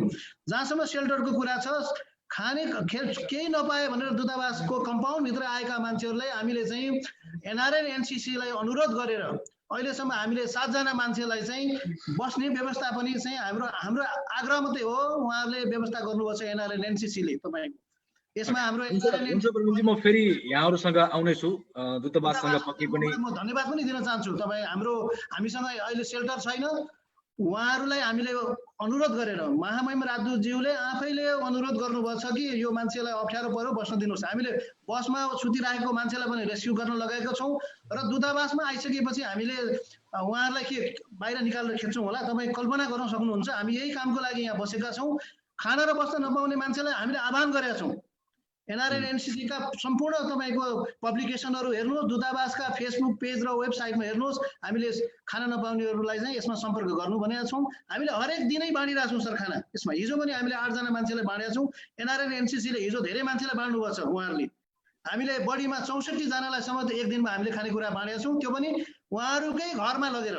त्यसले गर्दा खानेकुरा पाइन भन्ने मान्छेहरू कोही पनि हुनुहुन्छ भने फेरि पनि म आजको यो प्रत्यक्ष उसबाट चाहिँ तपाईँ क्युएन खबर र क्युएन रेडियो जुन लाइभ हेरिरहनु भएको छ उहाँलाई म हाम्रो दूतावासको तर्फबाट हामी आह्वान गर्छौँ तपाईँहरू सम्पर्कमा आउनुहोस्। प्लिज तपाईँहरू सम्पर्कमा आउनुहोस्। यो अरूतिर बाहिर जानुभन्दा तपाईँहरूको अभिभावक भनेको दूतावास हो, तीमाथि एनआरएन एनसिसी भनेको परराष्ट्र मन्त्रालयले बकाइदा दर्ता गरेको सङ्गठन हो। हामीले दर्ता गरेको परराष्ट्र मन्त्रालयले र अझ कतारको हकमा त दूतावासले नै चाहिँ एनआरएन एनसिसीको चुनाव गराएको एउटा चाहिँ ऊ पनि भएको हुनाले एनआरएन एनसिसीसँग सम्पर्क गर्नुहोला, हामीसँग सम्पर्क गर्नुहोला। हामी तपाईँहरूलाई भोको राख्दैनौँ र बस्ने कुरामा जहाँसम्म छ हामी यसबारेमा अझै पनि छलफल गर्दैछौँ। हामीसँग सेल्टर छैन। केटी मान्छेहरूको लागि जस्तै कोही आपत पर्नेहरूलाई 4-5 जनालाई दूतावासले राखिराखेकै हो, केटा मान्छेहरूको लागि छैन। र एनआरएन एनसिसीले दूतावासको यो जुन अनुरोधलाई स्वीकार गरेर 6 जना मलाई लाग्छ 6-7 जना भयो होला उहाँलाई बस्न दिइराख्नु भएको छ। म फेरि यो चाहिँ तपाईँको यो लाइभ मार्फत एनआरएन एनसिसीको हाम्रो अध्यक्षज्यू जो हुनुहुन्छ मुक्ताजाज्यूलाई म चाहिँ दूतावासको तर्फबाट एकदम मनैबाट धन्यवाद दिन्छु जसलाई उहाँले सेल्टर प्रवीणजी म फेरि आउनेछु। ऋचाजी, प्रवीणजी यहाँहरूलाई धेरै धेरै धन्यवाद छ। आज विशेष कुरा यहाँहरूले पनि भन्नुभयो र आफूमाथि एउटा ब्युरोक्रेसी माथि लाग्ने आरोपको पनि यहाँहरूले आज थोरै क्लियर पार्ने काम पनि गर्नुभएको छ। म जसरी यहाँहरूले क्लियर पार्ने कोसिस गर्नुभएको छ, एउटा बेनिफिट अफ डाउट भन्छ होइन, त्यो म मेरो तर्फबाट त राख्नु नै पर्छ। एउटा बेनिफिट अफ डाउट तपाईँहरूको क्लियर होस्, अझै राम्रो हुँदै जाओस्। र म यस पछाडि एनआरएन एनसिसी दोहा कतारमा आउन चाहन्छु।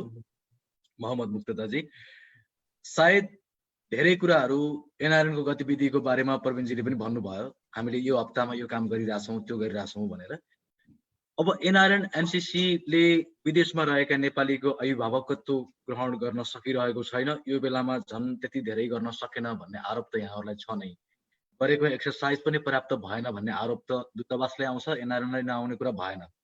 यही बेलामा दोहा कतारले भोलिका दिनहरूमा नेपालीहरूको उद्धारका निम्ति सहयोगका निम्ति लिएर आउने कार्यक्रम के छन्, कस्तो खालको सेड्युलिङ गर्नु भएको छ आफ्नो कार्यक्रम, कस्ता खालका योजनाहरू ल्याउन खोज्दै हुनुहुन्छ? किनभने पेन्डामिक कहिलेसम्म जान्छ भन्ने कुरा त थाहा छैन। के गर्दै हुनुहुन्छ? अबको प्लान के छ तपाईँहरूको? धन्यवाद। मैले अघि नै तपाईँलाई जानकारी गराइसकेको छु। हामीले यो कोरोना भाइरसका दौरान कतारमा रहेका सम्पूर्ण नेपाली दाजुभाइ तथा दिदीबहिनीहरूलाई हामीले सङ्कल्प नै गरिसकेछौँ। कुनै पनि मान्छेलाई, कुनै पनि दाजुभाइ तथा दिदीबहिनीहरूलाई हामी भोको रहन दिँदैनौँ। यसको लागि कतार सरकार, कतारमा भएका विभिन्न च्यारिटीहरू, रेड क्रस, कतार चार्टी र दूतावास सबैसँग समन्वय गरेर अथवा यहाँ रहेका 150 भन्दा बढी सामाजिक संस्थाहरू, जिल्ला संस्थाहरू, प्रदेशका संस्थाहरू, जातीय र भेगीय सम्पूर्ण संस्थाहरूसँग हामीले समन्वय गरेर दोहामा रहेका कुनै पनि नेपाली दाजुभाइ तथा दिदीबहिनीहरूलाई हामी भोकै रहन दिँदैनौँ। अहिलेसम्म दूतावासमा यही बिचमा म तपाईलाई एउटा कुरा सोध्न चाहन्छु। गैराबस्ती नेपाली संघको एप्रोचमा पीडितहरू कसरी पुग्ने अथवा संक्रमितहरू कसरी त्यो सम्पर्क गर्ने, या तपाईहरुलाई भेट्नको लागि कति नम्बर छ, तपाईहरुले कुनै त्यस्तो वे बनाउनुभयो, च्यानल बनाउनुभयो यसमा? दोहामा भाइरस प्रवेश गरे बित्तिकै हामीले एनसीसी को आधिकारिक वालबाट मैले आफ्नो फेसबुकबाट कम्तीमा 10औं चोटि मैले आफ्नो वालमा सूचना पोस्ट गरिसकेको छु।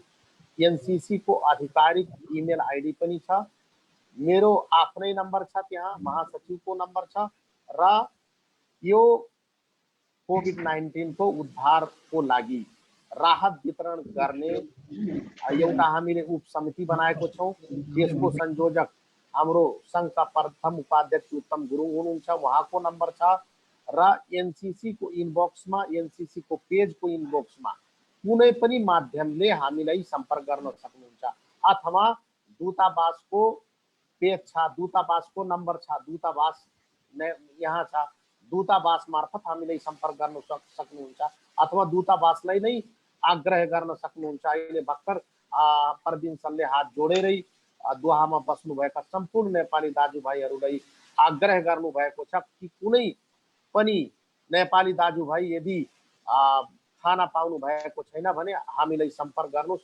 उहाँले यही कार्यक्रम मार्फत आग्रह गर्नुभएको छ। म पनि यही कार्यक्रम मार्फत सम्पूर्ण दोहावासी नेपाली दाजुभाइ तथा दिदीबहिनीहरूमा आग्रह गर्न चाहन्छु, तपाईहरू यदि कोही पनि खानाको समस्या झेल्नु परेको छ भने तपाईहरू दूतावासको पेज जुन छ इनबक्स, दूतावासको इमेल, दूतावासको फोनमा अथवा एनआरएन को आधिकारिक पेजको इनबक्समा, अब यो कुरा त ठिक भयो, यो कुरा त ठिक भयो। यहाँलाई म यहाँलाई एउटा कुरा रोक्न चाहन्छु, एकैछिन रोक्न चाहन्छु। किन रोक्न चाहन्छु भने तपाईँ यो पेजमा जान सक्नुहुन्छ, यहाँ गएर यो लाइक गर्न सक्नुहुन्छ, यहाँ गएर यो सेयर गर्न सक्नुहुन्छ भन्ने भाषा मैले बुझ्छु र म त्यो च्यानल अनुसार म जान सक्छु, राइट? तर अहिले पनि हाम्रो यो लाइभ धेरैले हेरिराख्नु भएको छ। तपाईहरुको सेवा लिने वे च्यानललाई कसरी एप्रोचमा पुग्न सक्छन् भन्ने विषय जस्तो फोन नम्बर भन्नुभयो। यो लाइभबाट यहाँले फोन नम्बरहरू सार्वजनिक गर्न सक्नुहुन्छ, मिल्छ, गर्न मिल्छ? मेरो पुरै कुरा सुनिदिनु अनि त्यसपछि राख्नुभयो भने सजिलो हुन्छ। मैले दोहामा हाम्रो नेपालमा जति जिल्लाहरू छन् त्यति जिल्ला संस्था कतारमा छ। हरेक जिल्ला संस्थालाई हामीले सम्बोधन गरेरै, हरेक सामाजिक संस्था, वैचारिक संस्था सबैले सम्बोधन गरेर सब सूचना निकालेका छौँ। हाम्रो एउटा ग्रुप पनि छ, संघ संस्थाको ग्रुप, एउटा श्रमिक ग्रुप छ।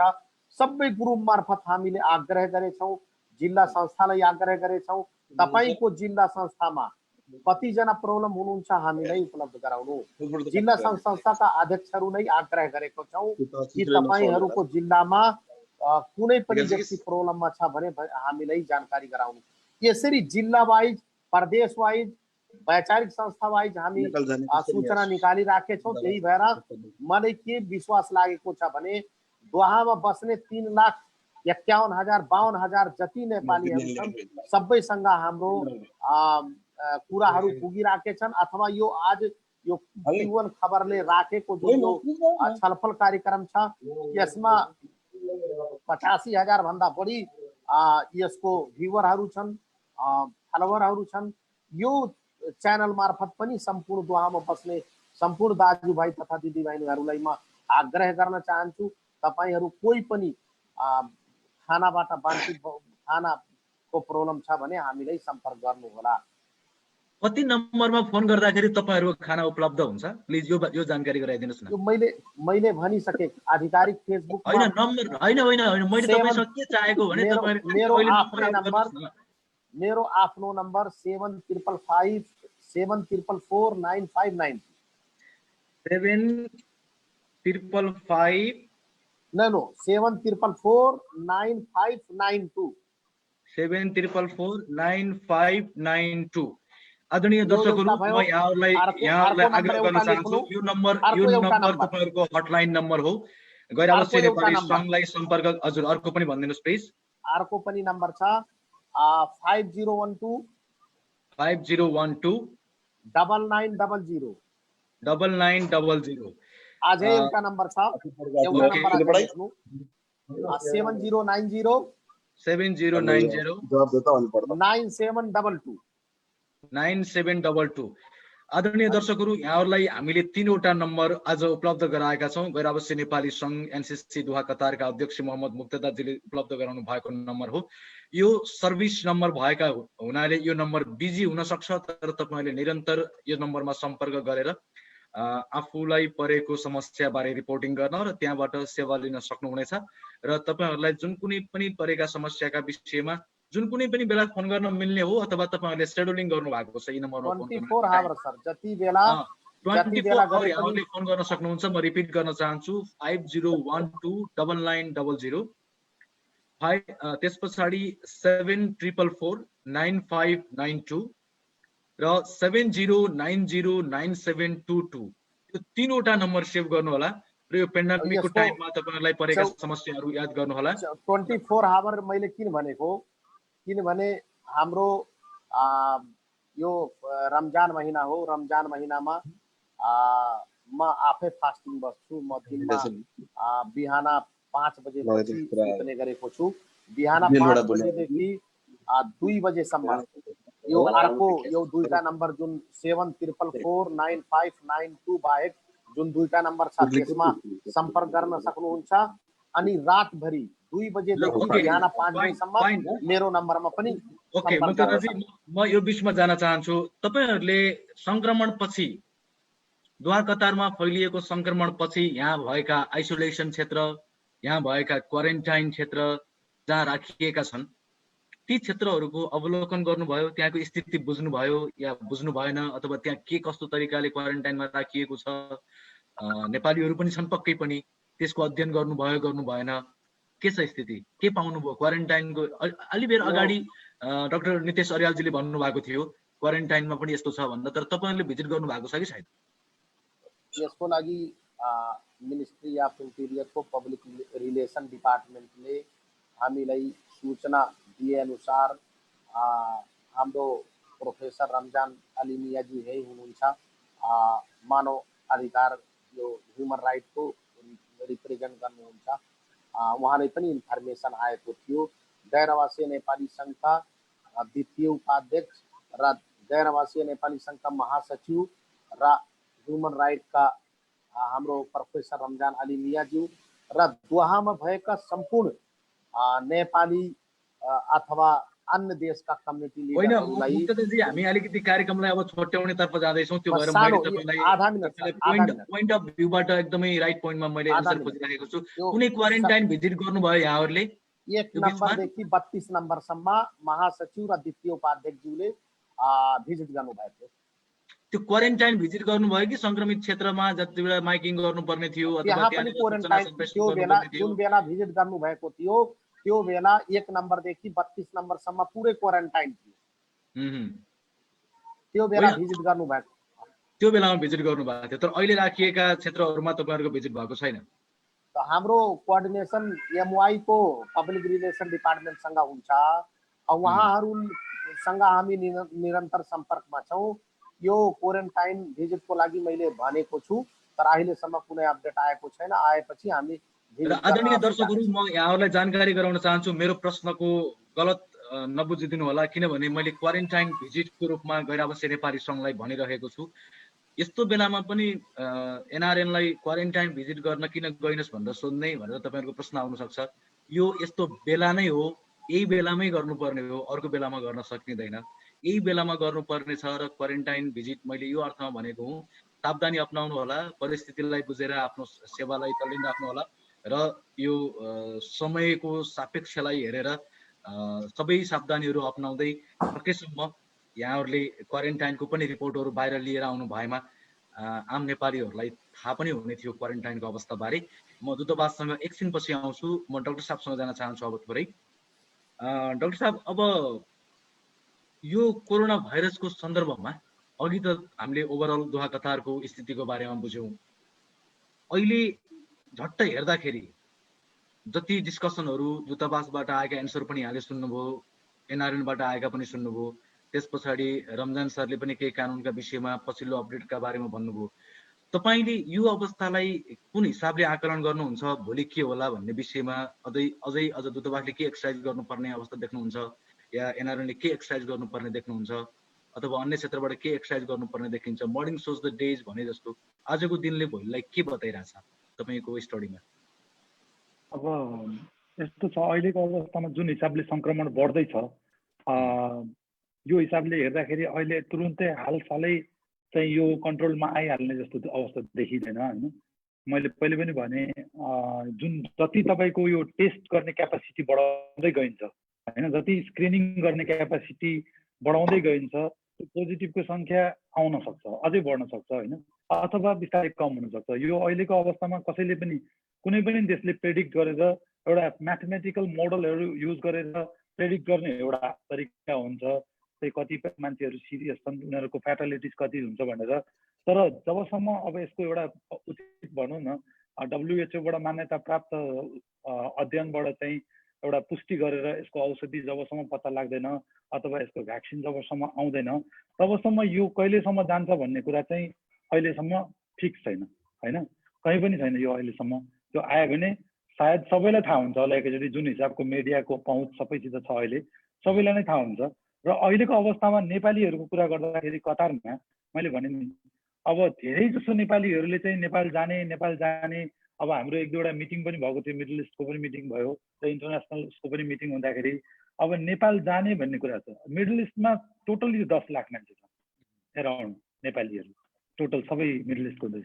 अब यो 10 लाख नेपाली गएर अब नेपालले यो 10 लाख नेपालीलाई एकोमोडेट गर्न सक्छ कि सक्दैन होइन। अब यस्तोमा कसरी लिएर जाने अथवा यहीँ बस्यो भने यिनीहरूलाई कसरी म्यानेज गर्ने एउटा एकदम निकै नै चुनौतीपूर्ण कुरा हो। मैले भने तपाईँलाई कोरोनाको इफेक्ट एउटा ठाउँमा छ, कोरोना भनौँ न अब धेरैलाई माइल्ड देखिएको छ। अब हामीले रिपोर्टहरू डाटाहरू हेर्दाखेरि पनि 98% मान्छे चाहिँ माइल्ड मात्रै देखिन्छ, 2% मात्रै सिरियस देखिरहेको छ। तर यसको जुन इम्प्याक्टहरू छ नि, अब जस्तै मेन्टल इम्प्याक्ट होला, साइकोलोजिकल इम्प्याक्ट होला, अथवा लजिस्टिकको कुराहरू हुन्छ होइन, त्यो सबैलाई हाम्रो रेस्पेक्टिभ जुन देशमा हामी बसेको छौँ त्यो देशमा हामीहरू सबै मिलेर चाहिँ यसलाई कन्टेन गर्न सक्छौँ कि सक्दैनौँ होइन। जस्तै स्वास्थ्यको समस्याहरू छ, म एक्लैले स्वास्थ्यको समस्या यत्रो 3,85,000 मान्छेलाई त हामीले त एडभाइस दिन सक्दैनौँ होइन। अब यसमा हामी कसरी जाने, एउटा ग्रुप बनाउनेको स्वास्थ्यको लागि लजिस्टिकको कुराहरू आउँछ। लजिस्टिकको लागि अब एनआरएन एक्लैले मात्रै गर्न सक्छ सक्दैन छुट्टै कुरा हो, म नेपाल एम्बेसीले मात्रै पनि गर्न सक्छ सक्दैन छुट्टै कुरा हो। यसमा सम्पूर्ण सङ्घ संस्थाहरू मिलेर लजिस्टिकको कुरा भयो, स्वास्थ्यको कुरा भयो। अब क्वारेन्टाइनमा बसिरहेका छन् एउटा व्यक्ति, उसले अब भनौँ न उसले चाहिँ कोरोनासँग को लडाइँ उसले आफूले लडिरहेको छ, प्लस उसको आफ्नो प्रेसरको समस्या होला, उसको सुगरको समस्या होला। अब त्यो क्वारेन्टाइनमा उसले प्रेसरको औषधि खाइरहेको छ कि छैन, सुगरको औषधि खाइरहेको छ कि छैन। अब त्यो क्वारेन्टाइनमा हुँदाखेरि उसले त्यो औषधि किन्न सक्ने उसको स्यालेरी आएको छ कि छैन होइन। अब उसले घर पठाउन सक्ने पैसाको जुन उसको घरमा रहेको डिपेन्डेन्ट, जस्तै भनौँ न 3,50,000 हामी यहाँ छौँ भने अर्को अप्रत्यक्ष रूपमा भन्यो भने त उसको त एकजना परिवारको 3 जना त नेपालमा हुन्छन् भनेपछि अर्को 11 लाख त अप्रत्यक्ष रूपमा हामी यहाँ कतारवासीसँग रिलेटेड जुडेको छौँ भनेपछि अब तिनीहरूको परिवारलाई नेपालमा कसले हेर्ने, तिनीहरूको यहाँनिरको लजिस्टिक कसले हेरिदिने, उसको स्वास्थ्य समस्यालाई। अब भने नि मैले अहिले हमाद हस्पिटलको एज लिमिट एक्सिड भएर उहाँहरूले के भन्नुभएको छ भने सकेसम्म यदि तपाईँहरू पुरानो समस्या छ भने तपाईँको टेलिफोनिक माध्यमबाट टेलिमेडिसिनको माध्यमबाट 80% अहिले उहाँहरूले एपोइन्टमेन्ट दिइरहनु भएको छ र टेलिफोनबाटै ट्रिटमेन्ट गरिरहनु भएको छ होइन। अब यस्तो अवस्थामा उहाँ हाम्रो नेपालीहरूलाई हामीले कसरी गर्न सक्छौँ भनेर हामी सबैले एउटा टिम वर्क नै गर्नुपर्छ जस्तो लाग्छ यसमा। ओके डाक्टर साहब मैले यहाँबाट एकदमै क्वारेन्टाइनमा बसिराखेका एकजना हाम्रा दर्शकको कमेन्ट पाएँ। अहिले उहाँ क्वारेन्टाइनमै हुनुहुन्छ, मलाई जहाँसम्म लाग्छ उहाँले आफ्नो लोकेसन पनि खुलाइदिए भएको राम्रो हुन्थ्यो कुन क्वारेन्टाइनमा हुनुहुन्छ भनेर। मेघनाथ खनाल, यहाँ क्वारेन्टाइनमा यसरी बसिरहने हो भने निको हुने भन्दा झन् गम्भीर हुने सम्भावना छ। न तातो पानी खान पाइन्छ, न टोयलेट राम्रो छ, न नुहाउन, न डिस्टेन्स छ, सोसियल डिस्टेन्स पनि भएन भन्ने कुरा गर्नुभएको छ। यथार्थ बुझ्नुहुन्छ भने मेरो इनबक्समा आइदिनु होला, म मेघनाथ खनाल भन्नुभएको छ। प्लिज म तपाईँहरू चारैजनालाई एकपटक मेघनाथ खनालजीको इनबक्समा जानको निम्ति आग्रह गर्छु, यो लाइभ सकिए पछाडि। र उहाँ एकजना क्वारेन्टाइनमा भएको व्यक्ति हुनुहुन्छ, सम्भवतः उहाँ के मतलब पोजिटिभ हुनुहुन्छ हुनुहुन्न त्यो उल्लेख छैन, तर उहाँले चाहिँ आफू क्वारेन्टाइनमा भन्नुभएको छ। र त्यो हुनाले चाहिँ म उहाँलाई पनि आग्रह गर्न चाहन्छु, हाम्रो यो क्युएन खबरमा पनि छ, हामीले एउटा हेल्थ हटलाइन भनेर एउटा नम्बर दिएको छौँ। त्यसमा हामीले सकेसम्म धेरैको समस्याहरूलाई हामीले हेल्थसँग रिलेटेड समस्याहरूलाई चाहिँ हामीले त्यसलाई सर्ट आउट गर्ने कोसिस गरेका छौँ। तर अब सबैलाई सकिँदैन र सबैलाई एकैछिनमा सकाउने कुरा पनि होइन। धेरै मान्छेहरू हामीहरू सङ्क्रमित पनि छौँ र अरू समस्या पनि छ, त्यसलाई हामी बिस्तारै बिस्तारै सल्भ गर्दै जान्छौँ। र ठिकै छ, अब अरू लजिस्टिकको कुराहरूमा त सायद एनआरएन अथवा नेपाल एम्बेसीले अलि बढी जानुहुन्छ। मेघनाथजीले अहिले चाहिँ लेख्नुभयो फेरि म उमसलालको लोकेसनमा छु र म पोजिटिभ म सङ्क्रमित छु भनेर लेख्नु भएको छ। ओके, म अब आउने छु, हामी उत्तरार्धमा छौँ। उत्तरार्धमा जानुभन्दा अगाडि रमजान सरसँग म आउन चाहन्छु। अहिले धेरै कमेन्टहरू मैले हेरिराखेको छु तपाईँलाई सोधिदिनका निम्ति। यो समयमा के अब यो समयमा आउने तलबको समस्याहरू धेरै छ, स्यालेरी नपाएको कुराहरू पनि धेरै छन्, जुन अघि हामीले डिस्कस गरिसकेका थियौँ। अहिले कतारमा कामदारलाई प्रत्यक्ष प्रभाव पर्ने गरी यो पेन्डेमिकमा कम्पनीले निकालेर राख्न सक्ने अथवा चाहिँ रिजर्भ गर्न सक्ने या यो स्यालेरी 50% काट्न सक्ने या धेरै चिजहरूमा तलमाथि गर्न पाउने नपाउने के विषय हो, यसलाई अझ क्लियर गरिदिनु पर्ने अवस्था आयो। अघिको सम्भवतः धेरैले सुन्नु भएन कि के हो, प्रश्न अत्यन्त धेरै आइराखेको छ, के छ सर स्थिति? म यहाँ अर्को एउटा प्रसङ्ग पनि जोड्न चाहन्छु, यो अन्यथा र अनर्थ नलागोस्। यो नेपाल जानुपर्छ भन्ने जुन नेपाल जान पाऊँ होइन भनेर अघि हाम्रो प्रवीण सरले भने अनुसार कसरी जाने नेपाल, यहाँहरूले 10-12 दिन अगाडि एउटा सूचना कतार एयरवेजले जारी गरेको थियो। त्यो सूचनामा के लेखिएको थियो भने, के बताइएको थियो भने यदि ती देशहरूका एयरपोर्टहरू खुल्ने ग्यारेन्टी हुन्छ, ती देशमा एयरपोर्टहरू खुल्छन् भने कतार एयरवेजले मे महिनाको अन्तिमबाट आफ्नो व्यावसायिक उडानहरू सुरु गर्नेछ र तत्काल 32 वटा उडान मार्फत आफ्नो सेवा दिनेछ भने अब आउने अर्को महिना जुनबाट त्यो उडान सङ्ख्या 55 भन्दा बढी 80 भन्दा बढी डेस्टिनेसनहरूमा चाहिँ ती राष्ट्रहरूमा कतारले आफ्नो उडान व्यावसायिक उडान सुरु गर्नेछ। म दूतावास मार्फत डेस्टिनेसनले अनुमति दिनुपर्ने होला नि हैन? म कुरा गर्दैछु र यसै गरी यसको लागि चाहिँ अब यहाँहरूलाई थाहा नै होला विभिन्न प्रक्रियाहरू छन्। यसको लागि अलगै लाइसेन्स लिनुपर्ने अथवा यसको लागि चाहिँ यो विदेशी उडानहरूको लागि, तर कतार एयरवेजको लागि चाहिँ त्यो नियम हुँदैन। कतार एयरवेजले सम्बन्धित देशबाट अनुमति पाएपछि र त्यसका निम्ति कतारमा रहेको नेपाली राजदूतावासले पनि सरकारसँग अवश्य नै समन्वय गरिरहेको छ र यी उडानहरू यदि कतार एयरवेजले चाहिँ आफ्नो व्यावसायिक उडानहरू सुरु गर्छ भने फर्किन चाहने नेपालीहरूको लागि चाहिँ तिनै उडान मार्फत त्यो व्यवस्था गराउन पनि म यहाँसँग आग्रह गर्न चाहन्छु, अनुरोध गर्न चाहन्छु। कतार एयरवेजले यदि त्यो प्रिभिलेज हामीलाई दिइरहेको छ, त्यो अवसर दिइरहेको छ भने अब आउने यो महिनाको अन्तिमबाट कतार एयरवेजले चाहिँ ती राष्ट्रहरूमा विमानस्थल खुलेमा हामी सुरु गर्छौँ भनेको खण्डमा हामी त्यसमा चुक्नु हुँदैन। हामीले फर्कन चाहनेहरूको लागि चाहिँ मार्ग प्रशस्त गर्नुपर्छ, नम्बर 1। अर्को कुरा मैले फेरि पनि यो श्रम सम्बन्धी कुरा नै आयो, म एउटा नम्बर यहाँहरूलाई सम्पूर्ण दर्शकवृन्दहरूलाई एउटा नम्बर टिपाउन गइरहेको छु।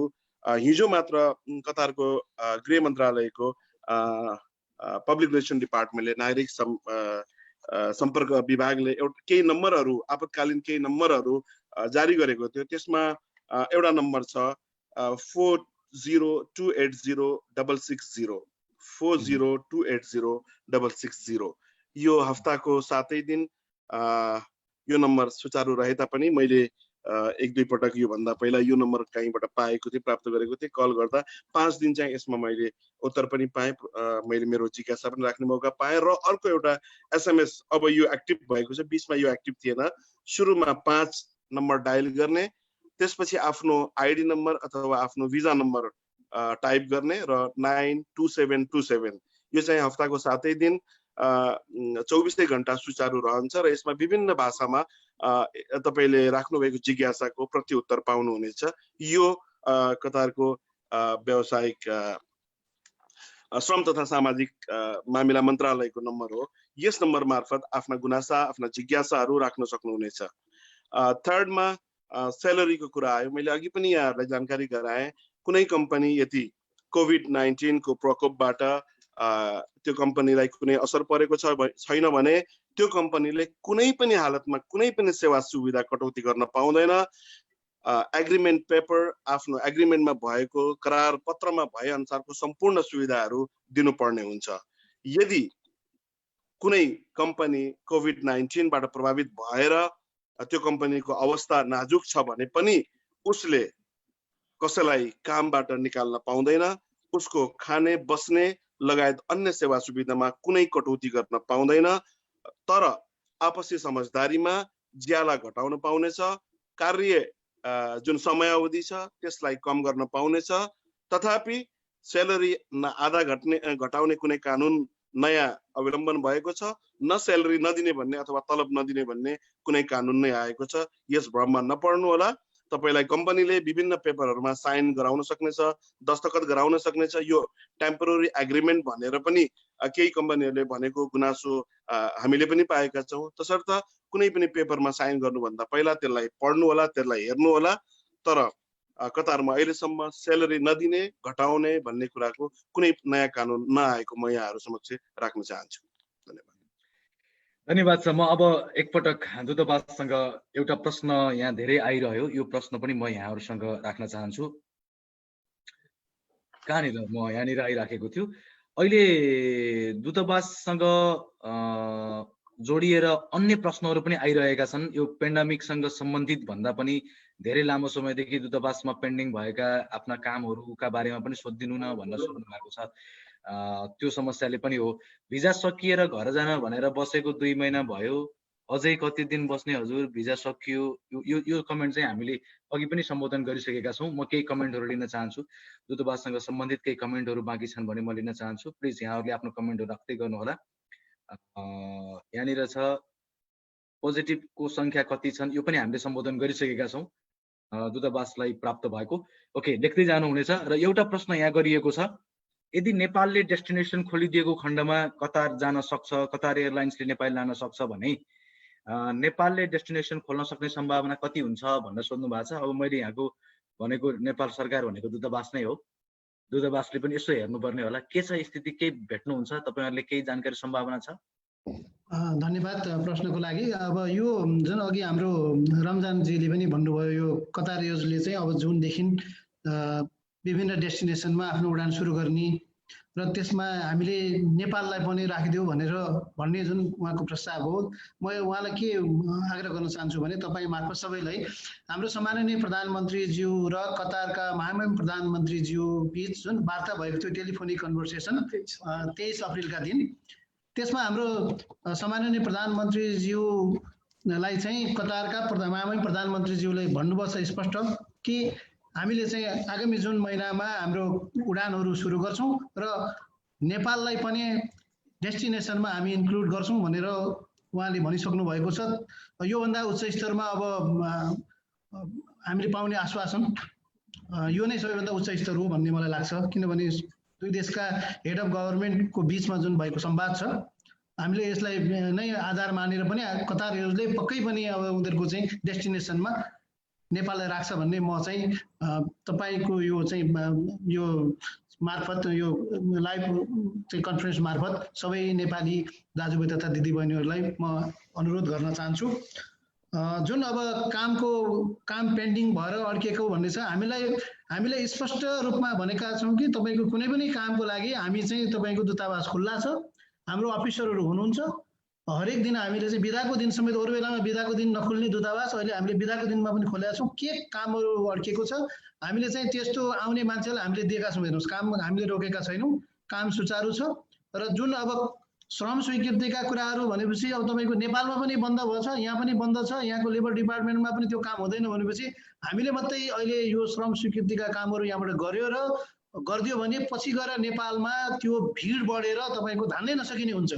किनभने यहाँबाट लिएर बसिरहेका हुन्छन्, खुल्ने बित्तिकै उहाँ चाहिँ ठुलो समस्या हुने भएको हुनाले दुवैतिरको कोअर्डिनेसनमा हामीले चाहिँ त्यस्ता खालका कामहरूलाई चाहिँ बन्दै गरेका छौँ, जुन श्रम सम्बन्धी कामहरू छन्। बाँकी कामहरूको हकमा हाम्रो दूतावासले निरन्तर रूपमा दूतावास खुल्ला राखेर काम गरिरहेका छौँ। आदरणीय दर्शकबिन, म यहाँहरूलाई एउटा जानकारी गराउन चाहन्छु। तपाईँले हाम्रो कमेन्टमा प्रवीण भट्टराई नाम देख्नु भएको छ भने उहाँ अहिले हामीसँग भिडियोमा पनि हुनुहुन्छ। उहाँको फेसबुक अकाउन्ट हो त्यो, र त्यही अकाउन्ट मार्फत यहाँले पोस्ट गर्नुभएको छ नेपाली दूतावास दोहा कतारको सम्पर्क नम्बर, राजदूतावासको फोन नम्बर भनेर इमेल पनि त्यहाँ मेन्सन गर्नुभएको छ, र कुन कुन कामका लागि कसरी सम्पर्क गर्ने सबै विषय त्यहाँ उल्लेख गरिएको छ। यसलाई तपाईँहरूले विशेष ख्याल गरिदिनु होला र तपाईँले पर्सनल्ली पनि सम्पर्क गर्न मिल्ने गरी उहाँले सहज बनाइदिनु भएको छ। प्रवीण सरलाई कमेन्टमा यी सबै डिटेल राखिदिनु भएकोमा तपाईँलाई धेरै धेरै धन्यवाद। त्यसमा एउटा कुरा भनौँ, अहिले मैले यो व्यक्तिगत एकाउन्ट युज गर्नु पर्यो आफ्नो, तपाईँको यो अहिले हामी अफिसमा छैनौँ, घरमा भएको हुनाले मैले चाहिँ त्यो मेरो तर्फबाट तपाईँको जुन यो कमेन्टमा जति पनि प्रश्न आएछन् त्यो सबै प्रश्नको चाहिँ मैले, हाम्रो यहाँ टिम छ, टिमले सबैको जवाफ दिइसकेको छ। जहाँसम्म मेघनाथ खनालज्यूको क्वेसन गर्नुभयो तपाईँले ओम सलाल भन्ने ठाउँमा, ओम सलालमा चाहिँ हामीले कम्तीमा 4 चोटि चाहिँ हाम्रो टिमहरू गइसकेको छ। हामीलाई भित्र जान दिँदैन, यो कुरा सबैले बुझ्नुपर्ने छ। क्वारेन्टाइनमा हामी भित्र जान पाउँदैनौँ। हामीले चाहिँ एक खानेकुराहरू पनि लगेर गेटमा छोडेका छौँ र त्यहाँबाट चाहिँ समस्या भयो भनेका मान्छेहरूलाई, जसको चाहिँ तातो पानी खाएन भन्ने, खान पाइएन भन्ने मान्छेहरू लगायत औषधिहरू राम्रोसँग भएन भन्ने मान्छेहरूलाई चाहिँ हामीले कतारको हाम्रो चाहिँ फोकल पोइन्ट, हेल्थ मिनिस्ट्रीको फोकल पोइन्ट मार्फत चाहिँ हामीले सम्बोधन गर्ने कोसिस गरेका छौँ। र धेरैले मलाई व्यक्तिगत रूपमा पनि र अफिसलाई पनि धन्यवाद दिनुभएको छ यस कामको लागि। र मेघनाथज्यूको चाहिँ हामी कहाँ उहाँ रजिस्टर हुनुहुन्न, उहाँले चाहिँ उहाँको नाम हाम्रो उसमा जुन 91 जना मैले अघि भने त्यो लिस्ट मैले चेक गरिसकेँ, त्यसमा हुनुहुन्न। र यदि हो र छ उहाँ भने हामीलाई चाहिँ उहाँले आधिकारिक मेसेज पठाउनु पर्यो र के समस्या हो उहाँको, जुन अब नेपाल फर्कने, दूतावासले नेपाल फर्काइदियोस् भन्ने समस्याको समाधान त अहिले हामी गर्न सक्दैनौँ। हेर्नुहोस्, त्यसको लागि चाहिँ हामीले सबैको पहल जारी छ। कतारको दूतावासमा, हाम्रो दूतावासमा मात्रै होइन, हाम्रो विश्वमा चाहिँ 38 ठाउँमा, हाम्रो 39 ठाउँमा हाम्रो मिसन छ। सबै ठाउँको हाम्रो आग्रह छ नेपाल सरकारलाई, हामीले भनिरहेको छ हाम्रो काम भनेको रेकमेन्ड गर्ने हो। राजदूत साहबले आफ्नो लेभलमा यो कुराहरू चाहिँ राखिरहनु नै भएको छ। त्यसले गर्दा म हाम्रो मेघनाथ खनालज्यूलाई हाम्रो चाहिँ आधिकारिक उसमा तपाईँले आफैले यो चाहिँ रजिस्टर गरिदिनु हुनको लागि अनुरोध गर्दछु र तपाईँको के समस्या हो त्यो समस्या पनि राखिदिनु अनुरोध गर्दछु र हामी तपाईँको समस्यालाई समाधान गर्ने प्रयास पनि गर्नेछौँ। हस्, धेरै धेरै धन्यवाद छ। अब म तपाईँहरूलाई मैले सोध्न बिर्सिएका र तपाईँहरूले भन्न चाहेका केही कुराहरू छन् भने राखिदिनको लागि म हार्दिक आग्रह गर्न चाहन्छु। यहाँनिर म डाक्टर साहबबाट सुरु गरेँ। तपाईँले भन्न चाहेका र मैले सोध्न बिर्सिएका कुरा केही छन् भने प्लिज। मैले भन्न चाहेको चाहिँ यही हो, अब कोरोना पोजिटिभ भएका बिरामीहरू पनि अब जति हुनुहुन्छ, अब अहिले यो कोरोनाकै विशेष भएको हुनाले म तपाईँहरूलाई यति एउटा रिक्वेस्ट गर्न चाहन्छु कि तपाईँहरू यो कोरोनालाई एकदमै ठुलो रूपमा पोजिटिभ भइसक्दाखेरि चाहिँ एकदमै ठुलो रूपमा नलिनुहोस्। विश्वभरिमा करिब 17 लाख मान्छेहरू ठिक भइसक्नु भएको छ र 17 लाखमा पनि करिब 80 देखि 90% केही औषधि नदिएर आफै ठिक भएको, उहाँहरूको इम्युन सिस्टमले नै ठिक गरेको हुँदाखेरि तपाईँहरूले कसैले मलाई केही गरेन, कसैले मलाई केही दिएन भनेर भन्नुभन्दा आफ्नो हेल्थलाई राम्रोसित ख्याल राख्नुहोस्, हेल्दी खानेकुरा खानुहोस् होइन। अब मान्छेहरूले धेरै कुराहरू भन्छन्, यो सोसियल मिडियाको जमाना छ, त्यसमा मान्छेले भन्छन् यो खायो भने चाहिँ कोरोना ठिक हुन्छ, यो गर्दाखेरि ठिक हुन्छ, त्यस्तो घटनाहरू हामीले धेरै सुनेका छौँ। जस्तै अब इरानमा अस्ति अल्कोहलको कुरा आयो, अल्कोहल खाएर कतिजना मान्छे मर्नुभयो। त्यस्तो कुराहरूको पछाडि नलाग्नुहोस्। जस्तै हाम्रो नेपाल एम्बेसीले एउटा जुन यहाँ कतार सरकारको एउटा जुन अवेरनेस प्रोग्रामहरूलाई जसरी फोकस गरेको हुन्छ त्यसलाई फलो गर्नुहोस्। तपाईँले जस्तै WHO लाई फलो गर्नुहोस् अथवा सम्बन्धित तपाईँको पर्सनल डाक्टर हुनुहुन्छ भने उहाँको आइडियाहरूलाई फलो गर्नुहोस् र निरन्तर सम्पर्कमा रहनुहोस्। आशा छ यो चाँडै नै यो सबैजना मिलेर सबै चिज भएपछि ठिक हुन्छ। यो कोरोनालाई एकदमै धेरै ठुलो रूपमा नलिनुहोस्, यो जसरी आएको छ त्यसरी नै जान्छ। र भनिहालेँ नि मैले, कतारमा हामीहरू एकदमै सेफ साइडमा छौँ, किनभने हामीहरू सबै यहाँ मेडिकल गरेर आएका छौँ। नर्मली धेरै यसो एकदमै हेल्दी ग्रुपमा पर्छौँ नर्मली। त्यही भएर यस्तो हेल्दी ग्रुपमा चाहिँ जस्तै कतार कोरोनाको सङ्क्रमण एकदमै मिनिमल्ली सिरियस देखेको छ। त्यही भएर अहिलेसम्मको रेकर्ड हेर्दाखेरि पनि कतारमा एकदम धेरै मोर्टालिटी छैन, यदि भ्यालिड दिएको हो भने, जुन मलाई लाग्छ यो भ्यालिड हो। त्यही भएर नअत्तालिनुहोस्, हामीहरू सबै तपाईँको साथमा छौँ। यस्तो अवस्थामा हामीले तर्फबाट म एउटा पर्सनल डाक्टर भएँ, जस्तै क्युएन खबरले मिडियाको तर्फबाट, NRNNCC-बाट मुक्तदाजीको तर्फबाट, जस्तै नेपाल एम्बेसीबाट यस्तो अवस्थामा कसैले पनि हेल्प गर्दिन भनेर भन्नुहुन्न। सकेसम्म सबैले कोसिस गर्छौँ। यति कोसिस गर्दा गर्दै पनि हामीले कतै कुनै मिस भयो भने अब त्यसलाई पनि कसरी सुधार्ने भनेर हामीले नै कोसिस गर्नुपर्छ। त्यही भएर धैर्यता गरौँ। यत्रो अब यो कोरोनाको अवस्थामा यत्रो सबैजना एकैचोटि नेपाल जान सक्ने अवस्था पनि छैन। अब एम्बेसीले जुन एउटा प्लान बनाउनु भएको छ कसरी नेपाल जाने भनेर, अब त्यसमा पनि अब 2-3वटा क्याटेगोरी गरेर लिएर जान सकिन्छ नेपालमा। त्यसमा चाहिँ एउटा कोरोना पोजिटिभ भएर कोरोना नेगेटिभ भइसकेको जसले सर्टिफिकेट पाउँछ त्यसलाई हामीलाई केही प्रब्लम छैन र नेपाल सरकारले त्यसलाई एक्सेप्ट गर्न केही पनि समस्या छैन। र हामी मध्ये धेरैलाई थाहा छ अहिले धेरै नेपाली सङ्क्रमित भएका छौँ र तिनीहरू आउँदो दिनहरूमा नेगेटिभ हुँदै जान्छन् र तिनीहरूले नेगेटिभको सर्टिफिकेट पाउँछन्। त्यही भएर त्यस्तो व्यक्तिहरूलाई प्रायोरिटी दिनु पर्छ भन्ने पनि छैन। यदि त्यस्तो व्यक्तिहरू आफ्नो पैसामा जान चाहनुहुन्छ भने नेपाल सरकारले त्यस्तो व्यक्तिलाई प्रायोरिटी दिनुपर्छ र नेपाल सरकारलाई पनि भोलिको दिनमा बर्डन हुँदैन। 1 नम्बर। दोस्रो नम्बर कुराहरू, अब एउटा चाहिँ इमर्जेन्सी सिचुएसन हुन्छ, अर्को चाहिँ ह्युम्यानिटीको कुरा हुन्छ। Emergency situation life threatening condition छ, भोलि एउटा प्रेग्नेन्ट आइमाई यहाँनिर बच्चा पाउन सक्ने अवस्था छ। त्यस्तो बेलामा प्रेग्नेन्ट आइमाईहरूलाई उहाँहरूलाई कसरी चाहिँ हामीले लिएर जाने भनेर एउटा गाइडलाइन बनाएर यहाँनिर पनि एउटा कोरोना स्क्रिनिङ गर्ने अथवा उहाँलाई 10 दिन जति आइसोलेसनमा राखेर नेपाल गएर फेरि कोरोना स्क्रिनिङ गराएर अथवा नेपाल सरकारको सुपरभिजनमा राखेर त्यस्तो व्यक्तिहरूलाई लग्ने एउटा प्रोटोकल बनाउनु पर्ने हुन्छ। र अर्को ह्युम्यानिटी हुन्छ। ह्युम्यानिटीमा पनि अब कति यहाँनिर बेरोजगार हुनुहुन्छ, कतिले जागिर पाउनु भएको छैन, कतिले आफ्नो स्वास्थ्य उपचार गर्न पाउनु भएको छैन होइन। त्यस्तोमा चाहिँ त्यस्तो व्यक्तिहरूलाई हामीले कसरी लिएर जाने भनेर एउटा क्राइटेरिया बनाउनु पर्छ। र मलाई लाग्छ यदि यो सबै चिज मिल्ने हो भने हामी सबैले मिलेर यो कोरोनालाई जित्छौँ र यसमा म साथ छु, तपाईँहरू सबैको साथ चाहिन्छ भन्ने मलाई लाग्छ। हस् डाक्टर साहब, धेरै धेरै धन्यवाद छ यहाँलाई समय र कुराकानीको लागि। र म फेरि अब एक चरण अन्तिममा मैले सोध्न बिर्सिएका कुराहरू र तपाईँले भन्न चाहेका कुराहरूमा जाँदैछु। रमजान सर, तपाईँ के भन्नुहुन्छ? म यता दूतावासमा एकछिन पछि आउँछु, तपाईँलाई अलिक धेरै नै समय दिने गरी। भन्नुपर्ने कुराहरू त धेरै थिए, तैपनि अब यस सङ्क्रमणकालीन अवस्थामा एकले अर्कोलाई सहयोग गर्नुपर्छ। कति फोनहरू कलहरू यस्ता पनि आउँछन्, 4-5 घन्टा भयो एम्बुलेन्सलाई बोलाएको, एम्बुलेन्स आउँदैन, मेरो साथी कोरोना पोजिटिभ भएको छ भन्ने जिज्ञासाहरू पनि आउँछन्।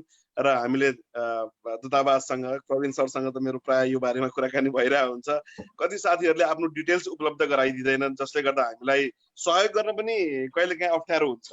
हामी सहयोग गर्न चाहन्छौँ, तर जो व्यक्तिले सहयोग लिन चाहिरहेको हुन्छ उसले आफ्नो टेलिफोन नम्बर, सम्पर्क नम्बर नदिने, आफ्नो आइडी नम्बर नदिने, आफ्नो ठेगाना नबताउने, ऊ कहाँ बसेको छ, कुन अवस्थामा छ, तसर्थ जस कसैलाई पनि कुनै जिज्ञासा, कुनै समस्या आउँछ भने उसले 3टा कुराको एकदमै ख्याल गर्नुपर्ने हुन्छ। नम्बर 1, उसले आफ्नो परिचय दिनुपर्ने हुन्छ, आफ्नो आइडेन्टिफाई खुलाइदिनु पर्ने, ऊ को हो के हो भन्ने कुरा।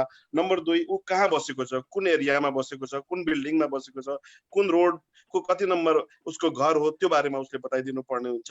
तेस्रो नम्बर, उसको समस्या के हो। सकिन्छ यहाँको स्थानीय भाषा अथवा जसरी हुन्छ, नभए अङ्ग्रेजीमा नभए नेपालीमा भए पनि आफ्नो विवरण, आफूलाई लागेको, आफूलाई घटेको घटना, आफूलाई परेको समस्या बारे जानकारी गराइदिनु भयो भने रेस्क्यु गर्न, सहयोग गर्न, हेल्प गर्न हामीलाई पनि सहयोग हुन्छ र यहाँहरूको पनि चाँडोभन्दा चाँडो उद्धारका निम्ति हामीले केही गर्न पाउँछौँ। यो कुरा एकदमै ध्यान दिनुपर्ने हुन्छ। प्राय साथीहरूले प्रश्न आएको छ, एतराज एप्लिकेसनको बारेमा अलिकति बताइदिनुहोस् न भनेर। हजुरलाई के जानकारी छ यो बारेमा? एतराज एप्लिकेसन के को लागि, किन अहिले गभर्नमेन्टले जारी गरेको छ नि त कतारमा? यो बारेमा पनि ओके, भन्नु। यो भर्खरै एप्स आएको छ र यसको नेपाली अनुवाद सहितको यसको जानकारी हामी सायद 1-2 दिनमा यहीँको क्युएन खबर र अन्य दूतावासको च्यानलबाट त्यो नेपालीमा त्यो चाहिँ त्यो एप्सको बारेमा हामी जानकारी गराउनेछौँ। अहिले चाहिँ त्यो बेसिकल्ली कोरोना पोजिटिभ, कोरोना सम्बन्धी चेक जाँच गर्न सुरक्षा कर्मीहरू, सुरक्षा निकायलाई सहजताका निम्ति त्यो एप्स अहिले त्यसलाई प्रचलनमा ल्याइएको छ र त्यसमा 3टा क्याटेगोरी, अब यो लामो, यो अलिकति डिटेल्स हुन्छ, त्यो बारेमा चाहिँ हामी यहाँको माध्यमबाट नै चाँडै नै त्यसलाई चाहिँ त्यसको बारेमा जानकारी दिनेछौँ। नम्बर 3, म एउटा मानव अधिकारसँग पनि जोडिएको व्यक्ति हुनाले राष्ट्रिय मानव अधिकार समिति कतारले पनि आफ्नो हटलाइन विभिन्न भाषाहरूमा, तथापि यद्यपि त्यो नेपालीमा नभए, नेपाली भाषामा नभए पनि अन्य भाषामा चाहिँ त्यो सेवा सुविधा दिइरहेको छ। त्यो हटलाइन नम्बर पनि यहाँहरूले नोट गर्नु होला, 800-2222 800-2222 यो नम्बर हटलाइन नम्बर हो। यसमा कम्प्लेन्ट रिसिभ पनि हुन्छ, लिगल सर्भिस पनि प्रोभाइड गरिन्छ, फलोअप पनि गरिन्छ र मोनिटर भाइलेन्स जहाँ यति कहीँ केही भएको छ, कुनै मानव अधिकार सम्बन्धी नियम कानुन पद्धतिको उल्लङ्घन भएको छ भने त्यसलाई हामी हेर्छौँ पनि, र जस कसैलाई पनि मानव अधिकार सम्बन्धी आफ्नो कुनै हक अधिकार उल्लङ्घन भएको छ भने तपाईँले यो 800-2222 मा सम्पर्क गर्न सक्नुहुन्छ। र अन्तिम, यो वर्तमान जटिल परिस्थितिमा हामीले एकले अर्कोलाई सहयोग गर्न नछोडौँ, सहयोगी भावना वृद्धि गरौँ। जहाँ हुनुहुन्छ स्टे सेफ, मास्कको प्रयोग अब आइतबार पर्सिदेखि मास्कको अनिवार्य प्रयोग गर्नुपर्ने हुन्छ। मलाई कति साथीहरूले भनेका छन् सेलरी नै पाइएको छैन, मास्क कहाँ किन्ने, 2 लाख जरिवाना कसरी तिर्ने, हैन, यस किसिमको प्रश्न पनि गरिरहनु भएको छ। हामी त्यसको लागि पनि दूतावासले पनि आफ्नो प्रयास जारी राख्नेछ भन्ने मैले अपेक्षा गरेको छु। गैरआवासी नेपाली सङ्घले हिजो खाना प्रोभाइड गरिरहेको थियो भने अब मास्कको पनि जोहो गर्नुपर्ने एउटा अर्को जिम्मेदारी थपिएको छ र हामीहरूले पनि मास्क कसरी चाहिँ सम्बन्धित त्यस्ता पीडित व्यक्तिहरूसम्म पुर्याउन सकिन्छ भन्ने एउटा मेकानिजम बनाउन तयारी छ। र त्यसको साथसाथमा अर्को एउटा सूचना जुन अहिले धेरैले प्रश्न गरिरहेका छन् नेसनल एड्रेसको बारेमा, सबै चिन्तित छन्, कहीँ हामीले हाम्रो चाहिँ यो दर्ज गराएनौँ भने हामी कतारमै बस्न नपाइने हो कि, अथवा चाहिँ भोलि हामीलाई प्रहरीलाई आएर छापा मारेर समातेर लिएर गइहाल्ने हो कि भन्ने किसिमको त्रास फैलिएको छ। तथापि हामीले र एनआरएन एनसीसीले पनि यस बारेमा हिजोको दिनमा एमआरपी पासपोर्ट बनाउने बेलामा जसरी नेपाली राजदूतावास कतारलाई उल्लेख्य सहयोग गरेको थियो एनआरएन एनसीसीले, अन्य संस्थाहरूले, अब यो नेसनल एड्रेस पनि यदि यही अवस्थामा हामीले दर्ज गराउन सक्छौँ, रजिस्टर गराउन सक्छौँ भने त्यसको लागि पनि एउटा मेकानिजम बनाउनु पर्ने आवश्यकता मैले महसुस गरेको छु। समय उपलब्ध गराउनु भयो, केही कुराहरू जाने नजानेका कुराहरू राख्ने मौका दिनुभयो, त्यसको लागि धन्यवाद। Thank you. धेरै धेरै धन्यवाद छ। यहाँले पनि हामीलाई आज महत्त्वपूर्ण समय दिनुभयो। झन्डै हामी 2.25 घण्टाको सेरोफेरोमा छौँ अहिलेसम्म। यो 2.25 घण्टा धैर्य गरिदिनु भएकोमा मैले यहाँलाई पनि धन्यवाद दिन चाहन्छु। यो बिचमा म हाम्रा दर्शकहरूलाई एउटा आग्रह पनि गर्न चाहन्छु। तपाईँले qnkhबर.com मा गएर हेर्न सक्नुहुन्छ। कतारमा रहेका नेपालीहरूले जान्नै पर्ने कुरा को शीर्षकमा एउटा लिङ्क सहितको समाचार छ। त्यसमा तपाईँको सबै जे चाहनुहुन्छ तपाईँले जान्न त्यो सबै डिटेल एउटा समाचारमा पाउन सक्नुहुन्छ। त्यो प्लेटफर्म भनेको तपाईँको qnkhबर.com हो। त्यो आज नै तपाईँले हेर्न सक्नुहुन्छ, जहाँ यो पेन्डामिकदेखि लिएर हरेक सिचुएसनका धेरै कुराहरू qnkhबर.com बाट तपाईँहरूले लाइभ पाउनुहुनेछ र आजको डिस्कसनका विषयमा पनि धेरै कुराहरू त्यसमा पनि पाउनुहुनेछ। म अब गैरआवासी नेपाली सङ्घ एनसीसी दोहा कतारका अध्यक्ष मोहम्मद मुक्तदारसम्म आउन चाहन्छु। अन्तिममा मैले सोध्न बिर्सिएका तपाईँले भन्न चाहेका केही कुराहरू छन् भने प्लिज एनसीसीको तर्फबाट। धन्यवाद। हामीलाई पनि सबैभन्दा धेरै इनबक्समा, व्हाट्सएपमा क्वेसनहरू के आउँछ भने हामी कहिले नेपाल जान पाउँछौँ। यहाँ जुन यो कोभिड-19बाट प्रभावित इलिगल बसेका अथवा विजिट भिसामा आएका साथीहरू जुन नेपाल जति पनि नेपाल जान चाहनुहुन्छ, यसको लागि गैरआवासी नेपाली सङ्घ अन्तर्राष्ट्रिय परिषदले पनि र मैले आफै प्रत्यक्ष भिडियो कॉल मार्फत यो मिडल इस्टका एनसीसी का अध्यक्षहरूसँग परराष्ट्र मन्त्री माननीय परराष्ट्र मन्त्री ज्यूसँग कुरा हुँदाखेरि मैले यहाँको कुराहरू बुँदागत राखेको थिएँ र सुझाव सहित मैले राखेको थिएँ। मैले राखेको कुराहरू जस्तै अहिले यो कोभिड-19 जुन महामारीको रूपमा आएको छ, अहिले जुन हामी विदेशमा मध्यपूर्वमा नेपालीहरू छौँ, सरकारले कति पनि डराउनु पर्दैन, हामीले भाइरस नसम्झे हुन्छ, भाइरस सम्झेर यसरी फ्लाइटहरू बन्द नगरे हुन्छ। हामीलाई सुरक्षित, हामीले आफै भनिराखेछौँ, हामीलाई सुरक्षित नेपाल लैजाने षड्यन्त्र बनाउनु पर्छ। जस्तै मैले सुझाव दिएका कुराहरू नेपाल सरकारलाई यो दौरान तपाईहरू सरकारले यहाँको स्थानीय सरकारसँग समन्वय गरेर दूतावास मार्फत कूटनीतिक हिसाबमा जुन देशमा मध्यपूर्वमा जति देशहरू छन् त्यसमा दूतावासमै कोभिड-19 चेक गराएर जुन व्यक्ति नेगेटिभ हुन्छ त्यो व्यक्तिलाई नेपाल सरकारले नेपालमा लैजान के प्रब्लम छ, त्यसलाई त प्रब्लम छैन। हाम्रो डाक्टर साहबले अहिले भनिसक्नु भएको छ 3 क्याटेगोरीमा भाइरसले असर गर्छ। जुन एउटा क्याटेगोरी छ त्यो होम क्वारेन्टाइन बस्यो भने तै पनि अप्ठ्यारो हुँदैन। यदि कतारबाट नेगेटिभ टेस्ट गराएर नेगेटिभ जुन हुन्छन् त्यो नेगेटिभ साथीहरूलाई नेपालमा लिएर जाने र नेपालमा उनीहरूलाई आफ्नै घरमा क्वारेन्टाइन गर्यो भने सरकारलाई एकदमै सजिलो हो। अब यदि त्यो व्यक्तिहरूलाई पनि नेपालमा क्वारेन्टाइन गर्नुपर्ने हो भने अहिले 3 तहको सरकार छ, स्थानीय सरकार, प्रदेश सरकार, केन्द्र सरकार। अहिले एउटा गाउँपालिकामा 10 वटा 12 वटा प्राविधिक माध्यमिक विद्यालयहरू छन्, सबैले क्वारेन्टाइन बनायो भने नेपालमा पुरै अधिराज्यमा 10 लाख भन्दा बढी लाई क्वारेन्टाइन गर्न सक्ने अहिले हामीसँग ठाउँ छ। यस्तो ठाउँ हुँदाहुँदै नेपाल सरकारले मध्यपूर्वमा रहेका नेपालीहरूलाई यति ढिलो गर्नु, यति ढिलो यो यहाँबाट अहिलेसम्म कुनै खबर हामीसँग छैन कि नेपालीहरूलाई कसरी व्यवस्थापन गर्ने, कसरी लिएर जाने। यो अलि नमिठो हामीले पनि नमजा लागिराखेको छ। नेपाल सरकारले यथाशीघ्र मध्यपूर्वमा रहेका दूतावासहरूसँग कोअर्डिनेसन गरेर यहाँका सरकारसँग कूटनीतिक हिसाबले पहल गरेर कोभिड-19 टेस्ट गराएरै हामीलाई लिएर जान कुनै पनि समस्या नभएको मैले बुझेको छु। यो च्यानल मार्फत सरकारलाई आग्रह गर्न चाहन्छु, टेस्ट गराउनु, हामीलाई नेपाल लिएर जानु, जुन यहाँ प्रब्लममा छन्, जुन नेपाल जान चाहन्छन् उनीहरूलाई फर्काउनु। र अर्को कुरा, कतारमा हामी यो दुनियाँको सबैभन्दा धनी देशमा हामी छौँ। यहाँ सब नेपाली समुदायमा धेरै सबै जिल्लाका जिल्ला संस्था छ, धार्मिक संस्था छ, वैचारिक संस्था छ, सामाजिक संस्थाहरू छन्। नेपाली समुदायमा जति यहाँ बस्नु भएको छ नेपाली दाजुभाइ दिदीबहिनीहरू, दूतावास छ, दूतावास एकदम सक्रिय छ।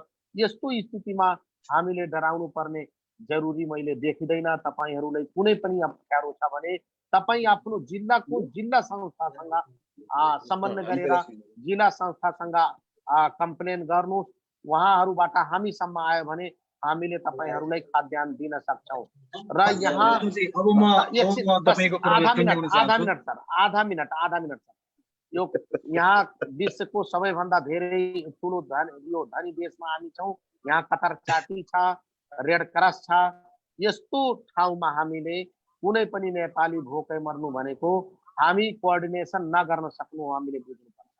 हामीले यो च्यानलबाट म के आग्रह गर्न चाहन्छु, जस्तै काठमाडौँको अथवा चितवन जिल्लाको कुनै प्रब्लम छ, कुनै व्यक्तिलाई प्रब्लम छ भने चितवनको एउटा चितवन युवा समाज छ, एउटा म्याग्दी मोना कटार छ।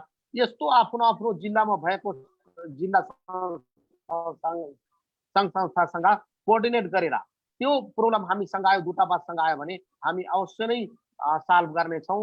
र यो दौरान यो Q1 खबरले जुन हामीलाई बोल्ने अवसर दिएकोमा यस Q1 खबरलाई तथा Q1 खबर सुनिराख्नु भएका सम्पूर्ण दर्शक श्रोतालाई म हार्दिक धन्यवाद दिन चाहन्छु।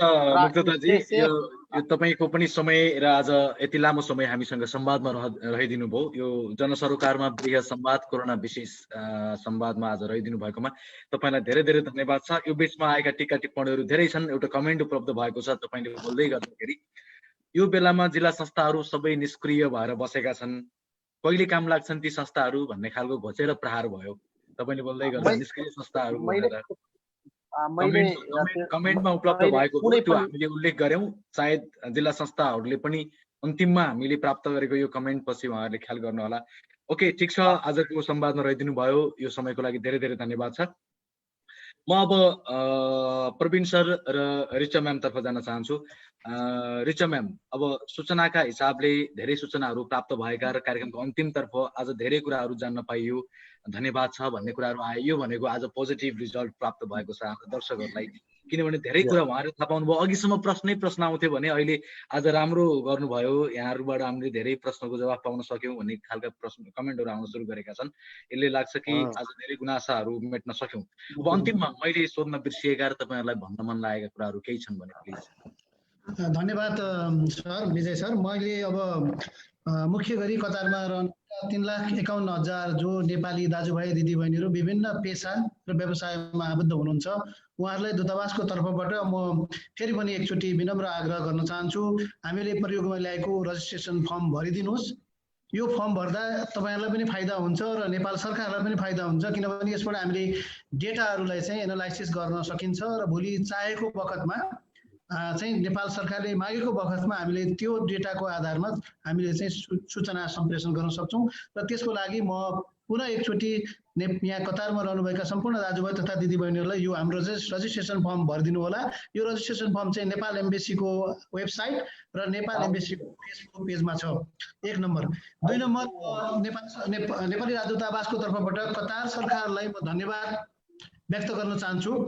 मलाई यस्तो लाग्छ कतार सरकारले नेपाली भाषामा यति धेरै इन्फर्मेसन चाहिँ उपलब्ध गराउनु भएको छ यहाँको मन्त्रालयले कि मैले अरू देशमा पनि म लामो समय परराष्ट्र मन्त्रालयमा छु, मेरो अहिले 31 वर्ष लाग्यो परराष्ट्र सेवामा, विभिन्न ठाउँमा मैले सर्भ गरेका छु र यस्ता समस्याहरू भएको बेला पनि म विदेशमा छु र मलाई लाग्छ यतिको राम्रो तपाईँको सूचनाहरू प्रवाह अरू ठाउँ मैले देखेको छैन। हेर्नुहोस्, हरेक चिज नेपाली भाषामा उहाँले चाहिँ सर्वे दृश्य सामग्रीदेखि लिएर प्रिन्टिङ मेटेरियलदेखि लिएर यति धेरै चाहिँ मेटेरियलहरू उपलब्ध गराउनु भएको छ।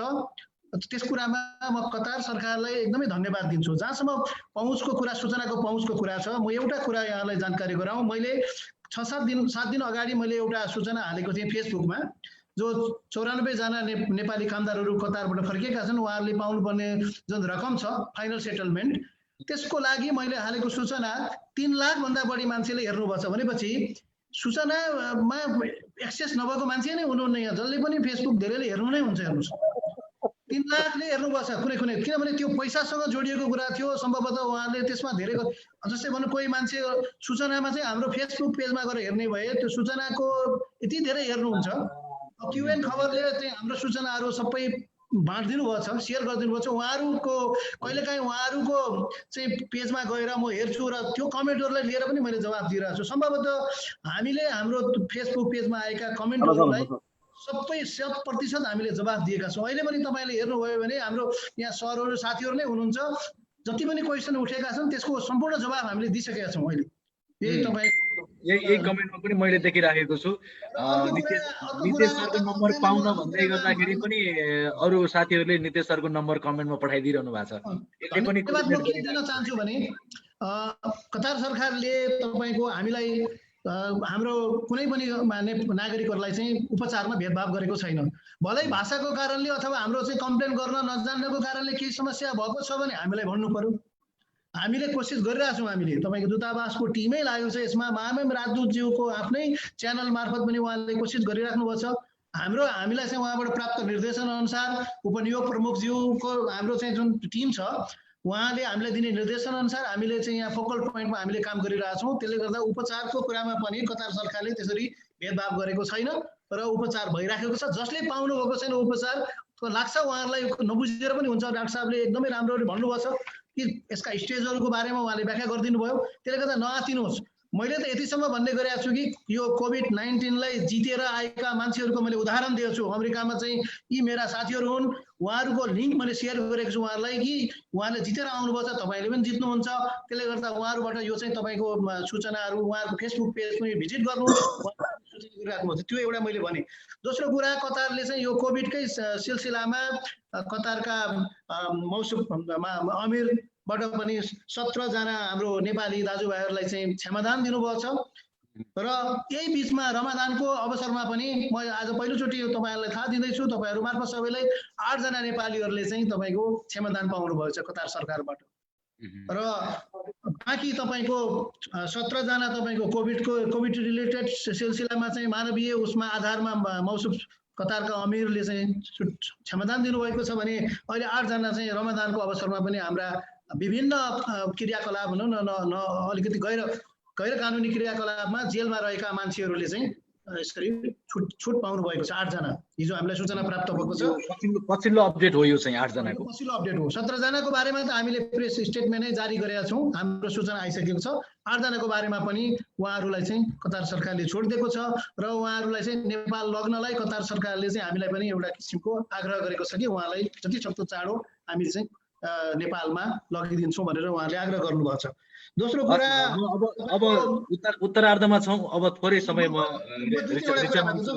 यो तपाईँको सोसल मिडियामा हाम्रो कतारमा बस्ने मान्छेहरूले असाध्यै धेरै कमेन्ट गर्नुहुन्छ। सम्भवतः अहिले काम नभएर पनि अब काम छैन, काम नभएपछि मान्छे त अपडेट हुनै पर्यो।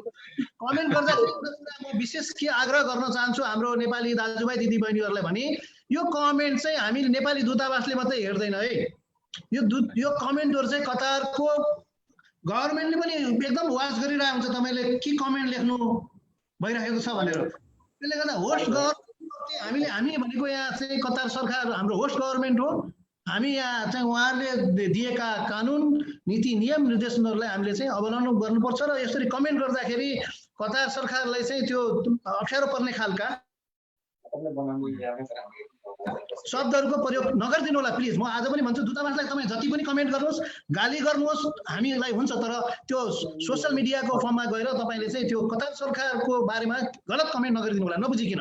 किनभने मान्छेलाई चाहिँ अब भनौँ डाक्टर साहबको नम्बर दिएको छ, नेपाल जान कहिले पाइन्छ भनेर उहाँले लेख्नुहुन्छ, त्यसलाई हामी मान्छौँ।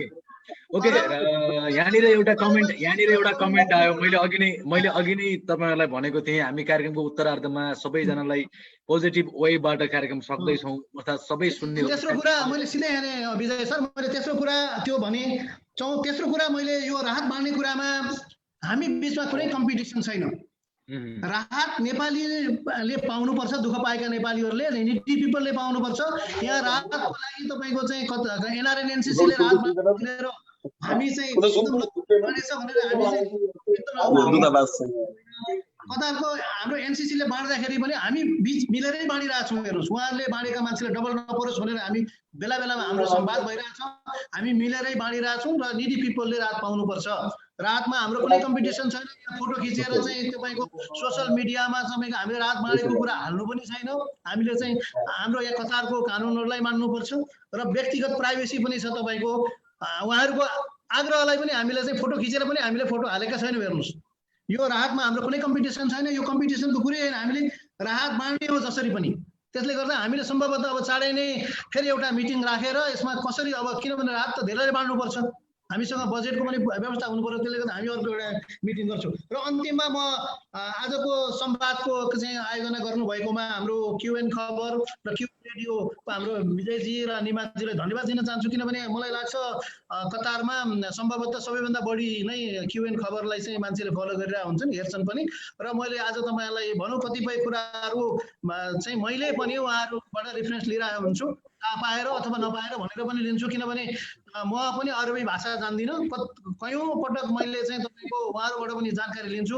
अब हाम्रो रमजानजीबाट त मैले धेरै कुराहरू चाहिँ म उहाँलाई सहयोगै मागिरहेको हुन्छु। कतिपय मलाई पनि कानुनको बारेमा थाहा हुँदैन। त्यसले गर्दा म आज पब्लिकली क्युएन खबरलाई, क्युएनको खबरको हाम्रो निमाजीलाई पनि धन्यवाद दिन चाहन्छु। रमजानजीबाट मैले 12 बजे 1 बजे पनि समस्याको चाहिँ समाधान चाहिँ खोजिरहेको हुन्छु, उहाँलाई पनि धन्यवाद दिन चाहन्छु। त्यसै गरी हाम्रो अब विजयजी र हाम्रो निमाजीलाई पनि धन्यवाद दिन्छु र अन्तमा तपाईँको जहाँसम्म जिल्लागत संस्थाहरू अरू संस्थाहरूको कुरा छ उहाँहरू सबैसँग हामी दूतावास सहकार्य गर्न तयार छौँ। जुन दिन अब हामीलाई आवश्यकता पर्छ हामीले आह्वान गर्नै पर्ने दिनहरू पनि आउँछन्। अहिलेसम्म त हामीले एनआरएन एनसीसी र दूतावास मिलेर हामीले राहत बाँडिरहेका छौँ। आइसिसीका साथीहरू पनि सक्रिय रूपमा लाग्नुभएको छ। अब हामीले यो हामी सक्दैनौँ, नसकेको दिन त हामीले सबैलाई आह्वान गर्ने नै हो। तपाईँको कतारमा धेरै धेरै धन्यवाद छ। म तपाईँहरूको यो आजको कार्यक्रमको उत्तरार्धमा आइपुगेका छौँ। म फेरि अन्तिममा एउटा कुरा भनेर सिध्याएँ हजुर, हाम्रो कतारमा 135 वटा जति संस्थाहरू हुनुहुन्छ दूतावासको हाम्रो नोटिफिकेसनमा जो हुनुहुन्छ उहाँहरू सबै मिलेर हामीले चाहिँ नेपालीलाई चाहिँ राहत पनि उपलब्ध गराउने हो, आपत परेकालाई सेल्टर पनि उपलब्ध गराउने हो र जति सक्दो यो चाहिँ हामीले भनौँ न कतार सरकारबाट पनि हामीले चाहिँ पाउने सुविधा लिने हो। जहाँसम्म तलब नपाइएको गुनासो छ, पक्कै पनि तलब नपाउने साथीहरूलाई म के आग्रह गर्न चाहन्छु, अहिलेको चोटि हामी चाहिँ पहिला हामी बाँचौँ, आफू सुरक्षित हौँ, आफू स्वस्थ रहौँ र यो हामी बाँचेपछि त भोलि तलबको कुरा त हामी गरौँला न। हामी सबै मिलेर फेरि भनौँला कतार सरकारलाई। त्यसले गर्दा अहिले चाहिँ हामीले खाना र बस्नको नै सबभन्दा ठुलो समस्या छ र यो गर्नुपर्छ। म अन्तिममा डाक्टर साहबलाई पनि भोलिन्टरी हाम्रो चाहिँ काममा चाहिँ उहाँले हात बढाइदिनु भएको छ। उहाँले चाहिँ आफ्नो नम्बर सेयर गरेर हामीले गरेका छौँ। डाक्टर साहबको चाहिँ हामीले सेयर गरेका छौँ हाम्रो ग्रुपमा। म डाक्टर साहबलाई पनि बेला बेलामा डाक्टर साहबसँग मेरो व्यक्तिगत रूपमा पनि यस बारेमा परामर्श भइराखेको छ र हामीलाई पनि म डाक्टर साहबलाई पनि दूतावासबाट म चाहिँ धन्यवाद दिन चाहन्छु। हस्, धेरै धन्यवाद छ यहाँलाई। म यो बिचमा एउटा कुरा राख्न चाहन्छु। जति ब्युरोक्रेसीको विषयमा आलोचना हुन्छ अथवा भनौँ सरकारी निकायको आलोचना हुन्छ, साथै आज यो रेफरेन्स लिएर म तपाईँहरूकै शब्दलाई रेफरेन्स लिएर भन्नुपर्दा तपाईँहरूको मेहनतलाई आज मैले चाहिँ व्याख्या गर्नुपर्दाखेरि साँच्चै आलोचनाको घेराभित्र चाहिँ अब रहेन छ एम्बेसी भन्ने लाग्यो र यो सक्रियताको लागि म एम्बेसीलाई धेरै धन्यवाद दिन चाहन्छु। आजको यो लगभग 2 घण्टा 34 मिनटको धेरै मान्छेहरूलाई तपाईँहरूले पोजिटिभ वेमा अन्तिममा जाँदा धेरैलाई सेटिस्फाइड जवाफ दिनुभएको कारणले गर्दा यो भन्न पाएँ। यसको लागि धेरै धन्यवाद छ यहाँहरूलाई।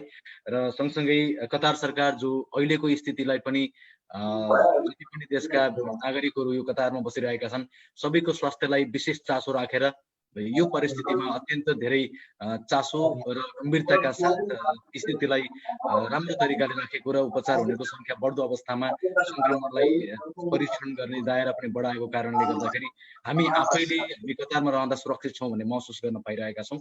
कतार सरकारप्रति पनि हामी अत्यन्त धेरै धन्यवाद दिन चाहन्छौँ क्युएन रेडियो तर्फबाट। र सँगसँगै अन्तिममा रिचा म्याम तपाईँ केही भन्न चाहनुहुन्छ? हुन त धेरै जसो प्रवीण सरले भनिसक्नुभयो। अब मैले चाहिँ दोहोऱ्याउने नै होला। अब जस्तो कि जेठ 18 अहिलेको स्थितिमा चाहिँ अब जेठ 18 गतेसम्म अन्तर्राष्ट्रिय उडानहरू बन्द छ, मे 31 सम्म। अब त्यो एक्सटेन्ड पनि हुनसक्छ। अब त्यसको लागि त हामीले नेपाल सरकारको निर्णय नै कुर्नुपर्छ। अब त्यो नेपाल अहिलेको स्थितिमा चाहिँ जान सक्ने हाम्रो स्थिति छैन र अब जान पाउने भन्ने कुरा चाहिँ नेपाल सरकारको प्रिपेरेसन फेसिलिटिजहरू हाम्रो इन्फ्रास्ट्रक्चरहरूमा डिपेन्ड हुन्छ हैन।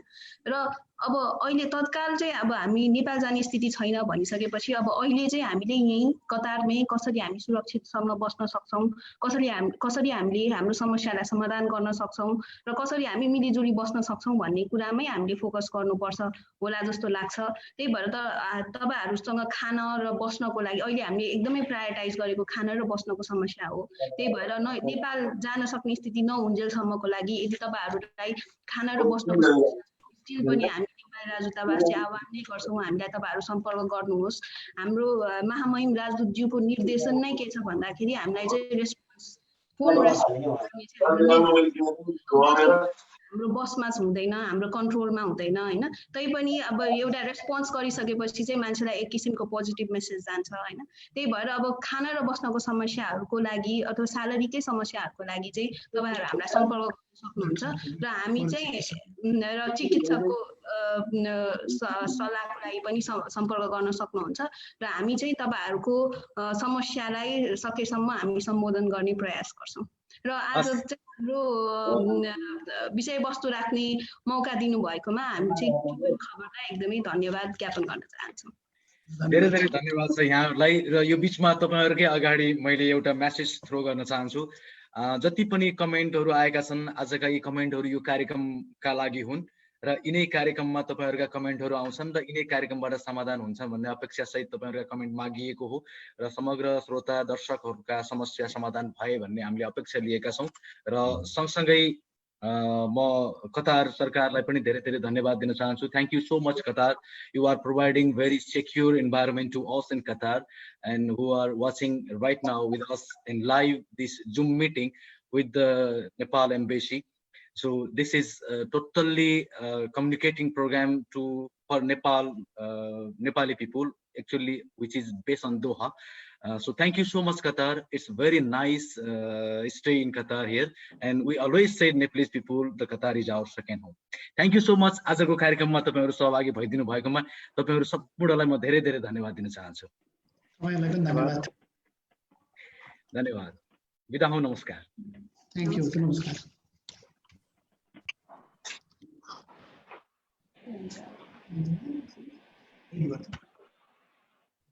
खतरा गर्दैछ